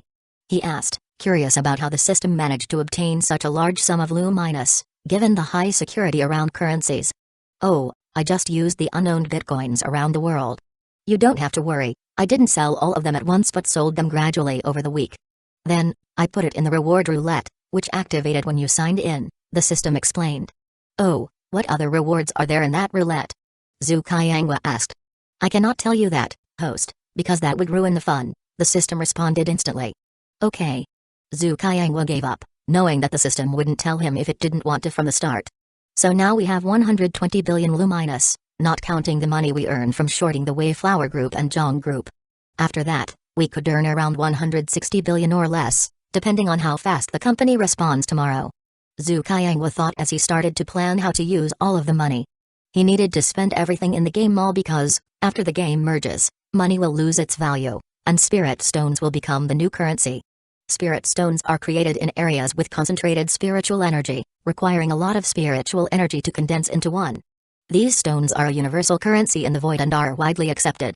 Yes, spirit stones are going to be the new currency because, when the game merges, all electronics will be destroyed due to the change, and the whole world will return to an era without any technology. And Lu minus, being a digital currency, will cease to exist after the game merges, so using them before then is the best option. In his last life, many people tried to restore technology, but the world's will does not want humans to use electricity, nuclear power, or any other materials that clash with spiritual energy. Spiritual energy is bred in nature and needs nature to be pure. After much research, scientists, later renamed spiritual scientists, created tools that use spiritual energy as the energy source. Because of its infancy, scientists had to use spirit stones as the primary method instead of extracting spiritual energy from the air. What are you thinking about, Brother Qiang? Liu Anhui asked when she saw that Zhu Qiangwa was spacing out. Nothing, I was just thinking about how much money we made this month. Zhu Qiangwa said. Yeah, we made enough money to live our entire lives without any worries and still have enough for 2 or 3 generations to spend. Liu Anhui said, nodding. And there will be more coming in from the 2 companies that we are going to short tomorrow. Liu Ming commented as she listened. Yeah, but all of this will be spent in a few days because it will be useless after that. Zhu Qiangwa said. What do you mean, Brother Qiang? Liu Anhui asked, confused. You'll know soon. He said, not explaining further because even if he did, it would not make sense and would only confuse them more. Okay. Liu Anhui said, still confused but trusting Zhu Qiangwa and not pressing further. She knew that whatever happened in the future, Zhu Qiangwa would protect them. For now, we just need to focus on getting as much money as we can and then wait until the time comes. Zhu Qiangwa said. Then he looked at Su Lian, who was standing next to him. Sister Lian, make sure that everyone has their terminal. If they don't have one, then we will buy one for them. He said. He wanted to ensure that all the subordinates Su Lian and others trusted were in the game. Hey, system, can I tell them to read a certain novel that is similar to our situation? He asked the system. He thought of this because he wanted them to have a certain understanding of what they should do in the future. He did not want them to be completely confused about what was going on. If he showed them a similar novel that had the game merging with the real world, then they could adapt better. What Zhu Qiangwa did not know was that these kinds of novels were part of the world's will's plan. It used a little creation energy, which is the energy being used to create the game, to make these kinds of novels so that young people could adapt more quickly in the future. In Zhu Qiangwa's last life, this worked, as young people who were avid readers were able to adapt more quickly and were able to explain the situation to the older population, who did not like to read these kinds of novels. Chapter 32, Finding Out the Truth. Yes, that would work, host, because this is not changing the future too much. The system said. Are you sure? What about the world's will? He asked, worried. He wasn't concerned that the world's will would come after him to kill him, as that wasn't possible. The world's will does not kill any of its creatures unless they are harmful to the world. But Zhu Qiangwa was worried that this could lead the world's will to change the way the game is created, which it could do. The world's will could change some of the major events after the game starts, which would limit Zhu Qiangwa's plans as they rely on him knowing what is going to happen in the future. The world's will does not care about this much and, at the same time, it is too focused on finishing the game and making sure there is nothing wrong to notice, the system explained. So, if I tell them to read those novels and explain that something similar happens, then it is fine? He asked, Just to confirm. It's fine, host, do it with confidence, the system said. It's not like the world's will would mind, as it has been trying to promote it for the past few years, the system thought without letting Zhu Qiang hear it. What the system means by that is how the world's will has been trying to promote these novels with game-merging aspects for a few years by giving authors ideas about them and, at the same time, slowly hypnotizing the audience and editors who first read this into thinking that this is a good idea. So when Zhu Qiang thought that the world's will does not care about the people, it's not completely false. It tried to make it so that the transition is smooth. But regarding giving them the option to choose their talents, it does not care, as this is not a temporary measure but a permanent one where the newborns after the change do not have any say in what they get. So, the world's will would not care if this happens a generation before. And the world's will also believes in luck, so lucky people will play the game and get the bonuses that normal people don't, and with Zhu Qiang having the luck of 2 people, he was able to play the game and enjoy a good life after that. Zhu Qiang did not think much about this and decided to tell them to read these novels and hint to them that what is happening in the novels will happen in this world. Cough cough, he coughed twice to get everyone's attention and then continued, if you want to know something that I would suggest, or similar novels to read. He said as he looked at everyone to see if anyone had a question. Huh? Why that novel? Liu Anhui asked as she is also an avid reader, so she knew which book he was talking about. That's going to happen in our world. Just instead of it being a complete professions and level up type, it is more of a cultivation type of situation. Zhu Qiang explained. What? Liu Anhui reacted. But how could that happen? Liu Anhui asked while still shocked by the revelation. What are you guys talking about? Liu Ming asked as she does not read novels at all because she is usually busy with work. Sister Ming, it's better if you read this online when you have time, as it would clear out a lot of confusion. The same goes for the others. He said as he looked at Sul Yan and the maids who were paying attention to the conversation. Okay, master. They responded back. Oh, can you also tell Grandma Su to do this, please? He said then went back to eating. But he was the only one in the mood to eat, as the others were either curious about the book he had mentioned, like Liu Ming, Sul Yan, and the maids, or freaking out, like Liu Anhui, who knew how the beginning of the book started and how it was similar to the way Zhu Qiang was earning money. The difference was that there was no one to help the protagonist in the novel, but Zhu Qiang had a group of loyal people who were willing to give anything as long as he asked. So, the whole dinner time was quiet, but Zhu Qiang was not bothered by this, as he knew that this would be a shocking reveal. After dinner, Liu Ming and the others started looking up the novel that was mentioned by him to find out why Liu Anhui was so freaked out about this. Zhu Qiang just sat there on the sofa, looking at his terminal so that he could watch what was happening outside with the Wei Flower Group and the Zhang Group. Just as he had expected, when the news was released by them, no one believed it initially until some of the staff who were working in the Wei Flower Group came out and told the truth that the shareholders were all away on a retreat. This news shattered the assumption that all the information we put up was false.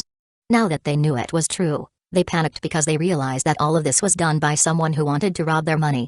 As for the billionaires who started this, they were even more panicked as they knew that tomorrow they would most likely lose all the money they had put in for this operation because when the stock markets opened up the next morning, all the people who had invested any money to buy the stocks would sell them to take back the money they lost.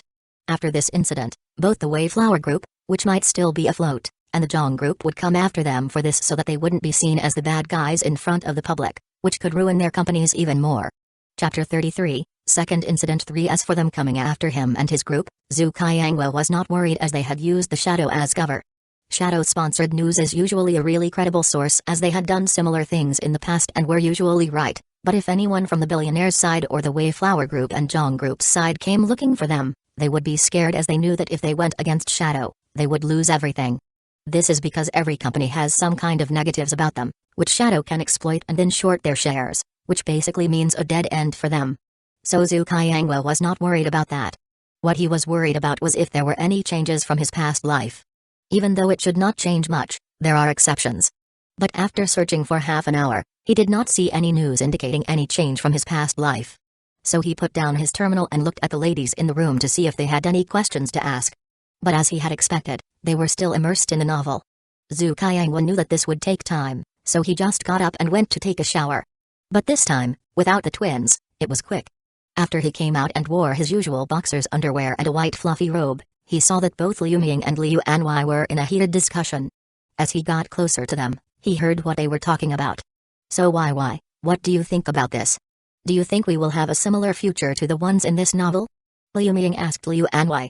I don't know, Mom. If what Brother Qiang said is true, then it should be the same. And from the novel, we can see that the main character sold his shares and put everything in the game. But the difference is that in the novel, people knew about this. With the way Brother Kyang told us to keep everything a secret, I believe he does not want to be like those main characters who are willing to be mocked and then have a slap-in-the-face scene. Liu Anwei said. You are right about that, An. I don't want to be someone like that. On top of it, it's not like I am the main character, as this is the real world. So I won't be them and try to dictate who is wrong and who is right. Zhu Qiangwa said, remembering how in those novels the main character always tried to judge someone based on the color of their skin or the country they are from. Yes, even though the world has united under one banner, it still has the same mentality about which country is superior. However, the sentiment is slowly dying out with the passing of those old people who still have those old biased views on society. This is not the fault of the world's will, as it did not look into the feelings of the authors who were writing those novels, as the will did not know what these emotions meant. So, what do you want to do now, Kyang-gyun? Liu Ming asked as she patted the space next to her to motion him to sit. Nothing as of right now, because there is nothing to do other than wait for the events to unfold, he said as he sat down. Okay, but know that we will always support you, Liu Ming said as she held his head with her hands and then kissed him. Me too, Liu Anwei, who saw this, also copied her mother. I know, said Zhu Qiangwa with a smile. After that, both Liu Ming and Liu Anwei went to take a shower. This was something they always did as they usually came home from work for Liu Ming and college for Liu Anwei. They also liked to take a shower before they went to bed, which had become a habit for them. After about 10 minutes, they both came out, with Liu Ming wearing a black sexy nightgown and Liu Anwei wearing a white sexy nightgown. Once they were out, they started talking with Zhu Qiangwa about tomorrow and what to do afterward. Time passed quickly, and it was already past 10, so they decided to go to bed. They did not indulge in sex today as they had a lot of work to do the next day. The next day, by the time Zhu Qiangwa woke up, both Liu Ming and Liu Anwei had already started playing with Wei Flower Group and Zhong Group's stocks. As he had guessed, as soon as the stock market opened, all the people who had bought stocks in those companies started selling them.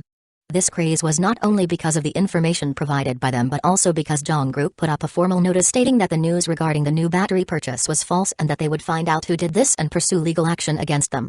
This news caused a huge explosion in the business field, as it also meant that Zhong Group had lost money in some way, as they would never have gone this far otherwise. This was true. Yesterday, when the notice from Wei Flower Group was published, the Zhong Group did not comment on it even though they knew it was a fake article because they wanted their company's shares to increase. Even though they knew there would be a huge backlash later, people would sell their shares just because the news was false, and the Zhong Group used this as a springboard to publicize that they had actually started doing initial testing. So when the public found out that the article was fake, they would use this as a stage to publicize their new battery testing. Through this, they could keep the stockholders. But because of the news, they had to put this statement out as they did not want to be associated with those billionaires who were setting up the net. Chapter 34, Second Incident. And but because of the news, they had to put this statement out as they did not want to be associated with those billionaires setting up the net. People who bought the shares did not care about this and were bombarding both companies online. While Zhong Group replied to the people, the Wei Flower Group still did not give a statement. This is normal, as the shareholders who were the actual controllers were on their retreat and would not be able to respond to this until tomorrow. By the time they responded, the storm had already passed. When they come back, they will not only have to deal with an angry crowd but also a company that has lost the confidence of investors. This results in them selling their stocks and banks demanding the money back as they have lost trust in them due to the slow response from the company. Although this does not mean that the company will go bankrupt, the slow response has caused them to lose a lot of reputation, leading investors and other companies working with or planning to work with them to rethink their choices. This happened in Zhu Qiangwa's past life. Due to the late response from the shareholders and the CEO being photographed in bars without any care for the company, they lost a lot of money.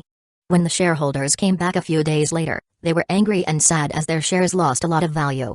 Many companies that were friendly with them or working with them had broken their contracts because they either did not trust the Wei Flower Group or knew the company was going to lose a lot of its value and cut their losses in time, potentially targeting their industries to bite out a few pieces.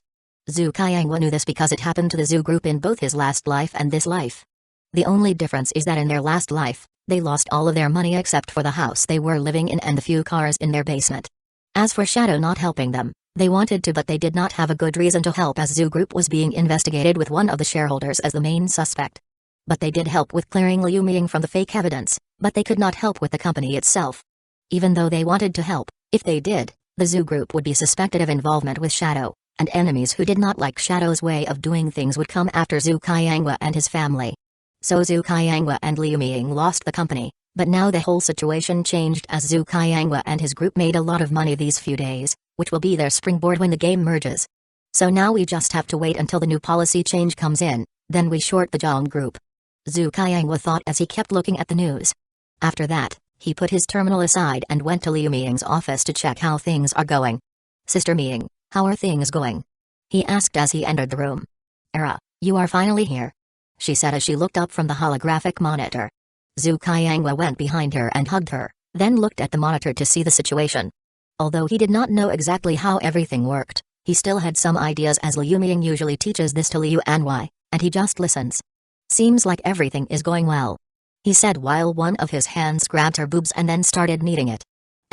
Yeah, everything is going well. After some time, the stock market will start putting in restrictions until we are barred from trading the shares for the Wayflower Group. As for the Zhang Group, they are still trying to cope with the quick selling of the shares to deal with the short sellers, she said, her eyes closing momentarily from the pleasure. Zhu Qianghua then lifted her up and sat down in her seat, positioning her on his lap with her back against his chest. He put his other hand on her flat and smooth belly and started drawing circles with his fingers. They stayed like this until Sumiksu came in and called them for lunch, which Liu Ming asked her to bring to the office as she wanted to be there if anything happened. Zhu Qianghua agreed with her, so they both ate in the office as they watched the stock line for the Wayflower go down in a steady line while the Zhang Group's line was slowing down. When Liu Ming saw this, she shut down her position and told her subordinates to do the same. After lunch, they sat there until 4 p.m. when the stock market closed for the day. After that, they left the room and went to the main hall where everyone was waiting for the final tally of the amount of money they made yesterday and today. Due to them spending 45 billion Luminas on each company, they made a total of around 65 billion combined. They made this much because of the price increase from the first day and also being the first group to short. So they were able to get the most amount for the past 2 days. They could earn more in the following days, but it will not be as much as others have already shorted as much as possible. Now all we have to do is wait for the new policies to come out, and we can get the final bit of money before the change comes. Zhu Qianghua said as he sat next to Liu Ming and then put his head on her lap. Then he looked up but only saw her boobs, which made him sigh. Damn, although I love this, I cannot see Sister Ming's face. Sister Lian, do you know when the new policies are coming out? Zhu Qianghua asked, wanting to confirm the exact day when his last money-making plan would start. Chapter 35, Zhang Group. The policy will come in a few days, Su Yan said while checking her terminal. Okay, then we just have to wait until then, and later we can have a celebration party, Zhu Qianghua said, a smile slowly appearing. The girls saw his smile, some knew what that meant, while others were still clueless for now. Meanwhile, in the Zhang headquarters, in a huge meeting room, who can explain why this is happening? A man in a modern suit asked angrily as he looked around at the shareholders and leaders of the company. The man is Zhang Wei. He is 45 years old and is the head of the Zhang family and the president of the board of shareholders. He has short, thinning black hair with gray at the temples, and dark brown eyes. Standing at 5 feet 8 inches with a pot belly, he maintains a commanding presence. He was angry because they were all smiling yesterday due to the increase in their company's stock prices. But before they could capitalize on it, someone revealed the real news about the purchase of the batteries. We are still searching for the people who revealed the news and, at the same time, for the people who first published the fake news. One of the shareholders said. You must hurry up, as we do not have a lot of time before we lose more money, Zhang Wei said. He was really angry because just yesterday, he was really excited about the stock price increase, even though he knew it was based on false information. He planned to use this to boost the company's value as the company had already started the initial testing for the new battery. But they still need a few more days before they have enough data to patent this and then use this incident to publicize the new batteries. He wanted to do this so that he could get some funding from other companies and then increase their company's value. However, now they have to find ways to appease the general public and at the same time invest more money in the stock market to cope with the massive loss in stock price. So, they are trying to find the people who caused this mess. If they are weaker than them, then they will demand money or use the same tactics and take over their business. But if they are on a similar level, the options are limited, and the only option is to take them to court and expose them to the public. Lastly, there are people they cannot afford to offend. If it was them, then they could only swallow their loss and move on. Zhang Wei does not hope it is the last one, as that would mean a loss of a lot of money without anything back. But if it is the other two options, they will fight until they reach an agreement that both Zhang Wei and the shareholders can agree on. Use all the connections we have, but find out who these people are by the end of the day. Zhang Wei said as he huffed and left the room. The shareholders and the management watched Zhang Wei leave, and then they also sighed collectively and left the room to contact people who might have ideas as to who caused all this chaos. Zhang Wei went back to his office and started calling anyone who might have an idea, and he was successful. During these few hours, he called almost everyone he knew, trying to find out who published the fake news, and he was able to find out who they were. These losers who do not know anything else other than putting up false information and then making money out of it. Zhang Wei found out who started the whole debacle and was furious. He was mad because the billionaires who did this were popular in the business world for doing these kinds of things. They made their money by doing similar things but on a much smaller scale. Zhang Wei did not expect that they would now come after his company. Now that I have found out who started this, all that's left is to find the people responsible for leaking the news about the battery purchase being false, he said as he went back to calling people. But even after he called everyone, he could not find who the leakers were. Just when he was about to look for others, bing, the door of his office opened as a hurried figure ran in. The person then closed the door and locked it. What is wrong with you? Why do you seem like you ran a marathon? And why did you lock the door? Zhang Wei asked multiple questions to the person who just ran in without knocking. Haha, President, I found out who the leakers are. The person was the shareholder who spoke in the conference room a few hours ago. Oh? Who is it then? Zhang Wei asked curiously. It's Shadow. The shareholder said with a sad tone and his shoulders slumped down. What? Why is it them? Zhang Wei lost his composure when he heard who the leakers were. Shit, was the only thing he could say. What do you want to do now, Mr. Zhang? The shareholder asked as he caught his breath. I found out who the instigators were, so we can only go after them. Zhang Wei said as he took a deep breath and then went back to sit in his seat. Yes, Mr. President. The shareholder said as he then left the room. As for them dealing with Shadow? Please, although they are rich, that only applies to this city. Outside, they are just nobodies who have a good company in their hands. So they have no way to deal with Shadow, and even if they did, they would not, as that would lead to more retaliation from them, which is something they do not want. Chapter 36, The Final Incident. So the next day, the Zhang group put up a notice detailing who started this and how they plan to sue them for causing all these losses. When the general populace saw this, their first reaction was disbelief because they did not expect the billionaires to make so much noise. And on top of that, the Zhang group did not reveal who had realized the real truth about this matter. This surprised many people as this implied that whoever revealed the matter was someone the Zhang group could not afford to provoke. Some of the presidents who were similar to Zhang Wei used their connections to find out who the leaker was, and when they did, they had the same reactions as Zhang Wei. Others just left the matter alone as they did not want to know who the person or group was. So later that day, the Zhang group confirmed that they had sued the billionaires for the damages to the stock prices. This was met with a lot of applause from everyone as these billionaires were notorious for this and made a lot of people lose a lot of money, but they did not have any proof, which had left these billionaires free. But now they had nowhere to go, which made everyone involved in this incident and the people who were duped by the billionaires in the past happy. Zhu Qianghua, who saw this, could not help but shake his head, as this had happened in his last life too, but it was after the whole incident occurred, and the ones that were suing them were not the Zhang group but the Wayflower group. At that time, he was confused as to why the Wayflower group sued them. He thought it was just to put the blame somewhere else, but now that he knew the whole matter, he understood why the events unfolded the way they did. But Zhu Qianghua did not care about this as he knew that it would be meaningless. By the time the billionaires and the Zhang group went to court, the game would have already merged. And the Zhang group is still not out of the woods with the new policies regarding loans coming out. And it's not just the Zhang group that is in trouble. Other companies have used similar tactics to increase their value. Liu Ming is not going to leave them either when she starts shorting the Zhang group. However, the other companies that have used this tactic are not as deep into it, or it is just a side industry for them, so they do not lose as much money as the Zhang group. But anything is better than nothing, right? Zhu Qianghua thought as he scrolled through the comments on the post from the Zhang group. After a while, he closed the terminal because there was nothing else to check and he went back to enjoying his life with the girls. A few days later, at 9 a.m., a post from the government was attached to every news app available. At the same time, many news channels were talking about the post and its implications for everyone. Yes, it was the new rule changes for the way loans are taken and how excessive loans are burdening the property sectors. So, Mr. Chen, can you explain how these policies can help the general populace and how they can be bad for some companies that rely on taking loans from the banks? A beautiful news reporter asked Chen Guoai. Chen Guoai is a famous expert in the field of finance. He usually appears on different live news channels to talk about new policies and rules set by the government. He has all the features of an old man who usually gets invited to these kinds of events, mostly gray hair with a few strands of black, a face with slight wrinkles, and a slightly hunched posture. Yes, this is huge as a lot of companies take loans from banks to further invest in their projects, and with these new policies, we can see that the government does not want this to continue. And we can see that the main focus of this new change is the real estate sector, as the government does not want companies to rapidly borrow money from banks to expand their operations. This is because the government has seen cases where companies borrow money on a large scale and then do not pay it back on time as the real estate market has slowed down. Mr. Chen said as he looked at the news reporter.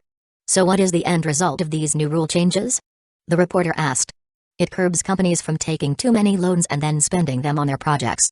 This new rule also gives guidelines to the banks that want to lend money to these companies, so if something happens and the company goes down, the banks will have a harder time trusting other companies. Mr. Chen said. This is similar to the Chinese Three Red Lines policy, but instead of it being implemented everywhere, the government decided to implement it in a small area to see how it affects daily life. If successful, they would implement it all around the world. Zhu Qianghua, who was watching this, could not help but sigh as this new policy would change the way people view real estate speculation. This new policy also means the end of an era where there are no regulations on the amount of money taken from banks. He then goes to Liu Ming's office to watch her as she shorts the Zhang Group and the other groups affected by these new changes. It's still shocking how one rule change could affect so many companies. Zhu Qianghua said as he looked at the number of companies that were being shorted by Liu Ming. Yeah, that's why they say if you want to make money, you have to take risks.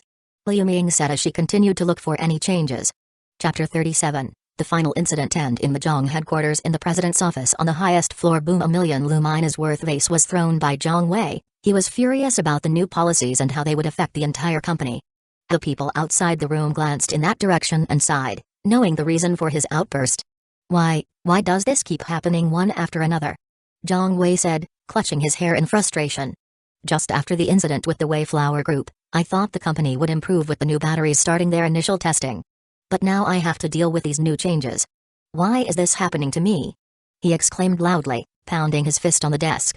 His anger stemmed from the fact that the new policies were targeting their real estate industry, which was the first company opened by his great-grandparents and is the core industry of their group. It was not his fault. By the time he became president, the industry was deeply embedded in the company, making change nearly impossible without disrupting the entire group. This realization infuriated him because it meant their company was in serious trouble unless they could turn things around in their struggling real estate division, or they would face significant financial losses. To make matters worse, the high costs associated with the batteries research limited their cash flow. Before he could ponder a solution, bang! The office door was slammed open as his assistant rushed in with a panicked expression. Sir, our stocks are being shorted right now. He said urgently. What? How could they move so fast? Zhang Wei asked, completely caught off guard. Not many people knew about their group's precarious position, and yet their stocks were already under attack. And this was true, as the only ones shorting them were Zhu Qianghua's group and a few others who just went with the flow. I don't know, sir, but they shorted with a lot of money, as if they knew about this already. The assistant said. Huh? Zhang Wei was confused. Although they had a lot of enemies, they would not react this fast unless they had insider information about the new policy. But he did not have time to think about this, as more people would join in to short their stocks since many were still paying attention, and this new shorting had caught their attention. Soon, many more people started to short their shares, and the stock price was going down at an alarming rate, which in turn caught the attention of more people and the media. Many media companies started to publish stories about this new turn of events and discussed reasons as to why this could be happening. But while everyone was baffled by this new development, the investment section of the Zhang Group was having a meltdown as every higher-up was coming into their section and going off on them. But they couldn't do anything other than throw money into this to slow down the stock price drop, as they knew they would lose a lot of money after one of their core industries shut down or downsized so much that it would no longer be a core industry. What are our options? Zhang Wei came in, loosening his tie, and asked. We can try to reduce a lot of the real estate industry and then streamline it so that it can be accepted with the new policy, but that would take a lot of time and money. One of the strategy experts who came along with Zhang Wei said. But do we have enough money to do that? Another strategist asked. We don't have enough in the company funds, but we can get more. The first strategist said as he looked at Zhang Wei. I will think of a way. Just make sure that the stock market shares do not crash. Zhang Wei said as he then left the room. However, things did not go as Zhang Wei had hoped, as more and more people started to short the Zhang Group and the other companies affected by this new rule changes stocks. In the villa area, Zhu Qiangwa and the others continued watching as the Zhang Group's stock prices plummeted, but that did not last long. Zhang Wei found several ways to slowly boost the stock price. This did not surprise Zhu Qiangwa much, as he knew it mirrored his past life. Zhang Wei had sold off many unused company and personal properties to weather the storm and simultaneously rallied the shareholders. These shareholders were not as problematic as those of the Zhu Group. They supported Zhang Wei's efforts knowing the inherent risks in business, unlike Zhu Qiangwa's parents' shareholders. As a few hours passed, numerous news articles reported on small companies closing down or downsizing due to policy changes. This sparked widespread discontent among many, while others were pleased. The latter included Zhu Qiangwa and his group, who were the first to short the companies, resulting in earnings beyond their expectations. They amassed around 85 billion luminas, combining totals from the Zhang Group and roughly 12 to 13 other companies. By month's end, they had accumulated approximately 245.5 billion luminas, a staggering sum that meant Zhu Qiangwa could make significant purchases in the upcoming game mall accompanying the game launch. "We should celebrate," Liu Anwei remarked upon seeing the total amount they had earned that month. "We should." Everyone in the room nodded, then turned to Zhu Qiangwa. "Okay." Zhu Qiangwa nodded back, asking, "Then what do you guys want to do?" "How about we go somewhere scenic and enjoy ourselves before the change comes?" Liu Ming asked. "That should be fine, as we only need to have our terminals with us to log into the game before it merges, because after that we will all be teleported to either where we picked before the game merged or randomly by the world's will." Zhu Qiangwa thought. "Okay, we can go anywhere with a good network where we can all rest and have fun," Zhu Qiangwa said. Chapter 38, Celebration. "Okay, we can go anywhere with a good network where we can all rest and have fun," Zhu Qiangwa said. He agreed because when the game merges, the planet will change, and they will not get to enjoy the current scenery. "I only need about 180 billion to buy everything from the game mall, but that would be too much. Instead, I will buy all the rare and hard-to-find items and sell them at a premium after the game merges," Zhu Qiangwa thought. Yes, although they have earned a lot of money, they do not need that much of it. The rest will be used to buy spirit stones, which are not in huge demand. After the game merges, new spirit veins will appear both in the wild and in the family subdimensions by the world's will. So even if he spends a little to enjoy the last few days before the game comes in, they will be fine. Everyone started looking at places they could go. As there are still a few more weeks before the normal summer break for all the schools, there are more options for this particular group of people, which consists of 1 male and 9 females. Finally, they decided to go to Liu Islands nearby. They booked a beachfront villa with a private area of the beach. These kinds of villas are specially made to cater to a larger group of people compared to a family of 4. The villa they booked is enough for their needs, as there are enough rooms. The main bedrooms and a few other rooms are most likely the only ones that are going to be used. The villa also has internet access and kitchen facilities, which is enough for them to live there comfortably. The cost per night is around 10,000 luminas, which is nothing compared to the amount they have to spend. But the reason they picked this place is because of the distance between each villa. These villas were originally built for the rich to spend their holidays here, but due to the real estate company spending too much money on this place, they lost everything. This was later bought by a luxury hotel brand and turned into a private villa resort that can be rented but not bought. Due to the advancement of technology, there are not a lot of humans present on that island except for the necessary needs. Others are handled by robots. The reason for this is that Liu Islands are far apart from each other and each villa is set apart, so there is basically no one. "Okay, let's buy anything we need and the rest will be available in the villa," Zhu Qiangwa said as he went to the main bedroom to pack. They did not pack much, only their essentials that were needed and nothing else. Then they went to the garage, picked 2 cars with 5 people each, and went towards the port used by the company that owns the Liu Islands. As soon as they arrived, they were greeted by the staff who checked for their bookings and were then taken to a private waiting room. They waited for about 30 minutes. During that time, the staff came by and gave them the itinerary of events that they are going to be hosting for the next few days. Attendance is not required, but as many people who come here are on vacation, they usually participate in these kinds of events. They were then led to board a sightseeing boat and were taken to the main island where the main reception desk area is. There they were given a private boat that could be driven by them or by a dedicated driver, along with their villa keys. Zhu Qiangwa and his group attracted attention not only due to the gender imbalance but also because all the ladies looked stunning, resembling actresses. This drew the gaze of many male customers who peeked at them with lust, while jealous female onlookers observed with envy. Similarly, Zhu Qiangwa himself garnered attention, receiving jealous and resentful looks from male customers, while the ladies eyed him hungrily as if they wanted to devour him on the spot. However, the group paid no mind to this, accustomed to such attention. They proceeded to their designated boat along with their luggage.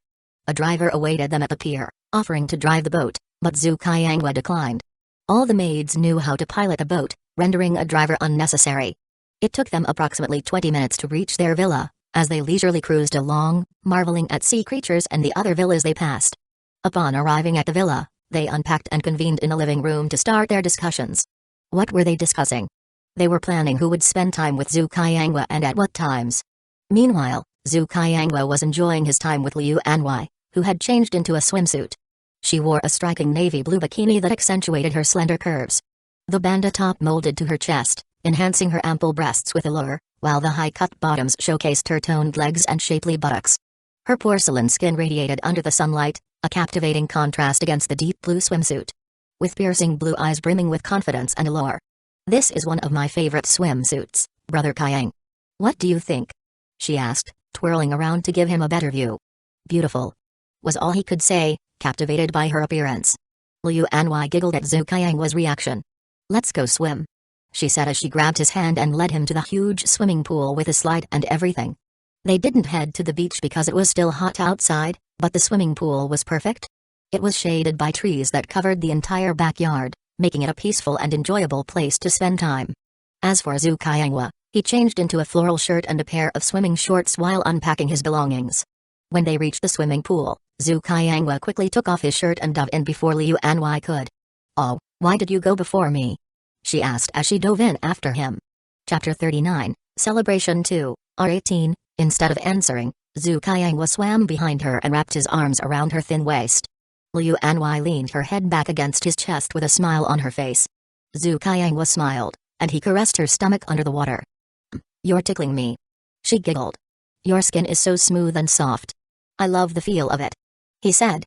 She didn't say anything. Instead, she lifted his arms and turned around to face him. She rested her arms on his shoulders and her legs around his hips. He did the same, but instead of his hands being at her waist, they were at her butt. "So you do like my butt?" she said with a smile. Zhu Qiangwa just chuckled. "Now it's your turn to swim with me," she said. Liu Anwei then pushed him away, sending him into the water. "I'm gonna teach you a lesson," he joked as he swam toward her. She giggled and swam away, but he caught her, grabbed her leg, and pulled her toward him. The water wasn't very deep at this point, so he was able to bring her to him with ease. Once he had her in his arms, he wrapped his arms around her waist. "Hey, don't be rough," she said and put her arms around his shoulders. "What is the point of a lesson if you just tackle me to the pool?" "What are you talking about? There's no lesson to teach," he said, staring at her eyes. "You're funny. You're supposed to play with me, like, chase me around the pool. Teach me the basics of swimming," she said. "Like this?" he asked as he pounced her and held her tight in the water. She chuckled. "Are you gonna teach me now?" she asked. "We can just stay like this," he said, staring at her. They didn't say anything for a while as they enjoyed each other's warmth. "You're beautiful, Anwei," Zhu Qiangwa said. "Absolutely stunning." "Thank you. You're handsome too, and I love the way you look," she replied. They were silent once more, staring at each other. He then leaned forward and kissed her. She was surprised at first but then went along with this while slowly inviting her tongue into his mouth. She moaned as she felt their tongues wrestling each other. As they made out in the water, his hands roamed down her back. He stopped at her ass, grabbed it, and groped her cheeks. "That feels good," she moaned as they continued to make out. He kissed her on the neck and trailed kisses all the way down to her boobs. She leaned her head back and let out a long, drawn-out muffled moan, giving him complete access to her chest. He kissed her on the top of her bikini and trailed down her stomach, sending shivers down her spine. He then used one of his hands to slide in her wet pussy and started to slowly finger-fuck her. She immediately started to moan louder at the penetration. "Ooh, ah, yes, that feels good," she said with half-closed eyes. "Yeah?" he asked as he stared at her face. "Do you like that?" She nodded her head. "Keep going, please," she said, moaning louder. "Do you like it when I fuck you with my fingers?" he asked. "Yes, oh, yes. Fuck me with your fingers. Don't stop," she said as she started to feel her pussy tighten around his fingers. He started sucking her nipples which came out from her bikini top, making her moan even louder. He then removed his fingers and positioned his 8 1/2 of 2-inch dick at the entrance of her pussy. "Ooh, oh, Brother Kyang. She moaned as he slid it into her. Oh, you're so tight. This feels amazing. Zhu Kaiangwa grunted. It feels good. She moaned in reply. He started to fuck her slowly, building up his speed. She immediately wrapped her arms around him as her body bounced up and down from the penetration. Fuck me, fuck me, fuck me, she said. Fuck my tight cunt. Yeah, take my cock. He grunted in reply as he continued to ram into her. Their bodies bounced up and down from the impact of the fucking. Yes, yes, fuck me, fuck me. I'm almost there, she said. He leaned forward and wrapped his arms around her. I'm gonna come, he said. Do it, come in me. She moaned. Yes, fuck, I'm coming. He grunted. Ooh, yes, she said as she felt him start to unload inside her. Her pussy tightened and contracted around his cock as he let out a few more loads of cum deep into her womb. Fuck, that felt so good, she moaned as they came down from their orgasmic high. They rested like that for a moment, his cock still inside her. Just as they were going to continue, a voice came from behind. While we were planning, you guys started having fun, Liu Ming said. They turned their heads to see her and the maid standing at the edge of the pool. Oh, Mom, you heard us? Liu Anwai said. We were just having some fun. Zhu Kaiangwa added. Maybe I should join, she said as she got into the pool along with 3 of the maids, namely Sulyan, Sumiwa and Sumiyo. Yeah, let's have some fun, Liu Anwai said. Liu Ming walked into the pool with her arms open. She was wearing an elegant burgundy bikini that perfectly complements her graceful figure. The bikini top gently enhances her ample curves, adding a touch of allure, while the bottoms highlight her slender legs with poise and elegance. While Sulyan was dressed in a captivating black bikini. The bikini top, designed with delicate lace accents, highlights her ample curves, while the matching high-cut bottoms accentuate her long, elegant legs and perfectly sculpted figure. Her pure black eyes seem to draw you into an abyss, shimmering with mystery and confidence. With her smooth, flawless skin glistening in the water and her long, dark hair cascading freely. And Sumiwa is wearing a vibrant floral bikini that perfectly matches her cheerful personality. The intricate patterns on the bikini top accentuate her lively spirit and bring out the sparkle in her green eyes, while the bottoms emphasize her slender waist and long, graceful legs. Along with her twin Sumiya, who is dressed in a stylish navy blue bikini that exudes understated elegance. The sleek design of the bikini complements her calm demeanor, with its deep color contrasting beautifully against her fair complexion. They all gathered around Zhu Kaiangwa and Liu Anwai with his dick still inside her. Chapter 40, Celebration 3, R18, we came to join you. Sulyan said. Master, we want to join too, Sumiwa said in a tempting voice. This caused Zhu Kaiangwa to shiver a little but get even more excited. Ooh, Brother Kaiang's dick just got bigger. Liu Anwai quipped as she felt Zhu Kaiangwa's dick size grew. Let us join you, Sumiya said, taking off her bikini top and bottoms. Yeah, Master, you have to let us join, Sulyan said. What are we waiting for then? Zhu Kaiangwa asked. All 4 of them closed in on him and took turns giving him head and having his dick in their pussy. It was a complete orgy. They all fucked and sucked each other. They went on for a while, but they had to stop as it was time for lunch. And they were hungry due to spending a lot of energy having sex. While they were busy in the pool, Sum Feng, Sumilan, Sumiksu, and Sumiling were busy preparing lunch, with the first 2 cooking and the latter helping them. They did not join because they knew that tonight would be their turn as they had planned a few hours ago. They divided themselves into groups so that Zhu Kaiangwa does not die out of exhaustion from fucking all of them together. After they were done, they went to the pool area to check in and see if they needed anything, but before they could, Zhu Kaiangwa and the group came in with white towels in their hands which were used to dry themselves. I am so hungry, Zhu Kaiangwa said as he rubbed his stomach. All the ladies who were behind him nodded as they were famished too.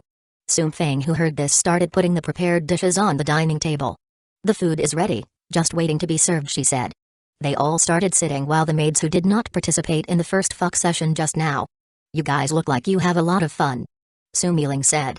I wanted to join too, she said as she then sat on Zhu Kaiangwa's lap and started to feed him. She was wearing a daring red bikini that showcases her seductive charm and confidence. The bold color and form-fitting design accentuate her voluptuous curves, while intricate details add a touch of sophistication. He tried his best to eat, but it was getting harder and harder due to the sensation he was feeling from her rubbing her butt against his crotch, but he endured as he wanted to eat before konatuing.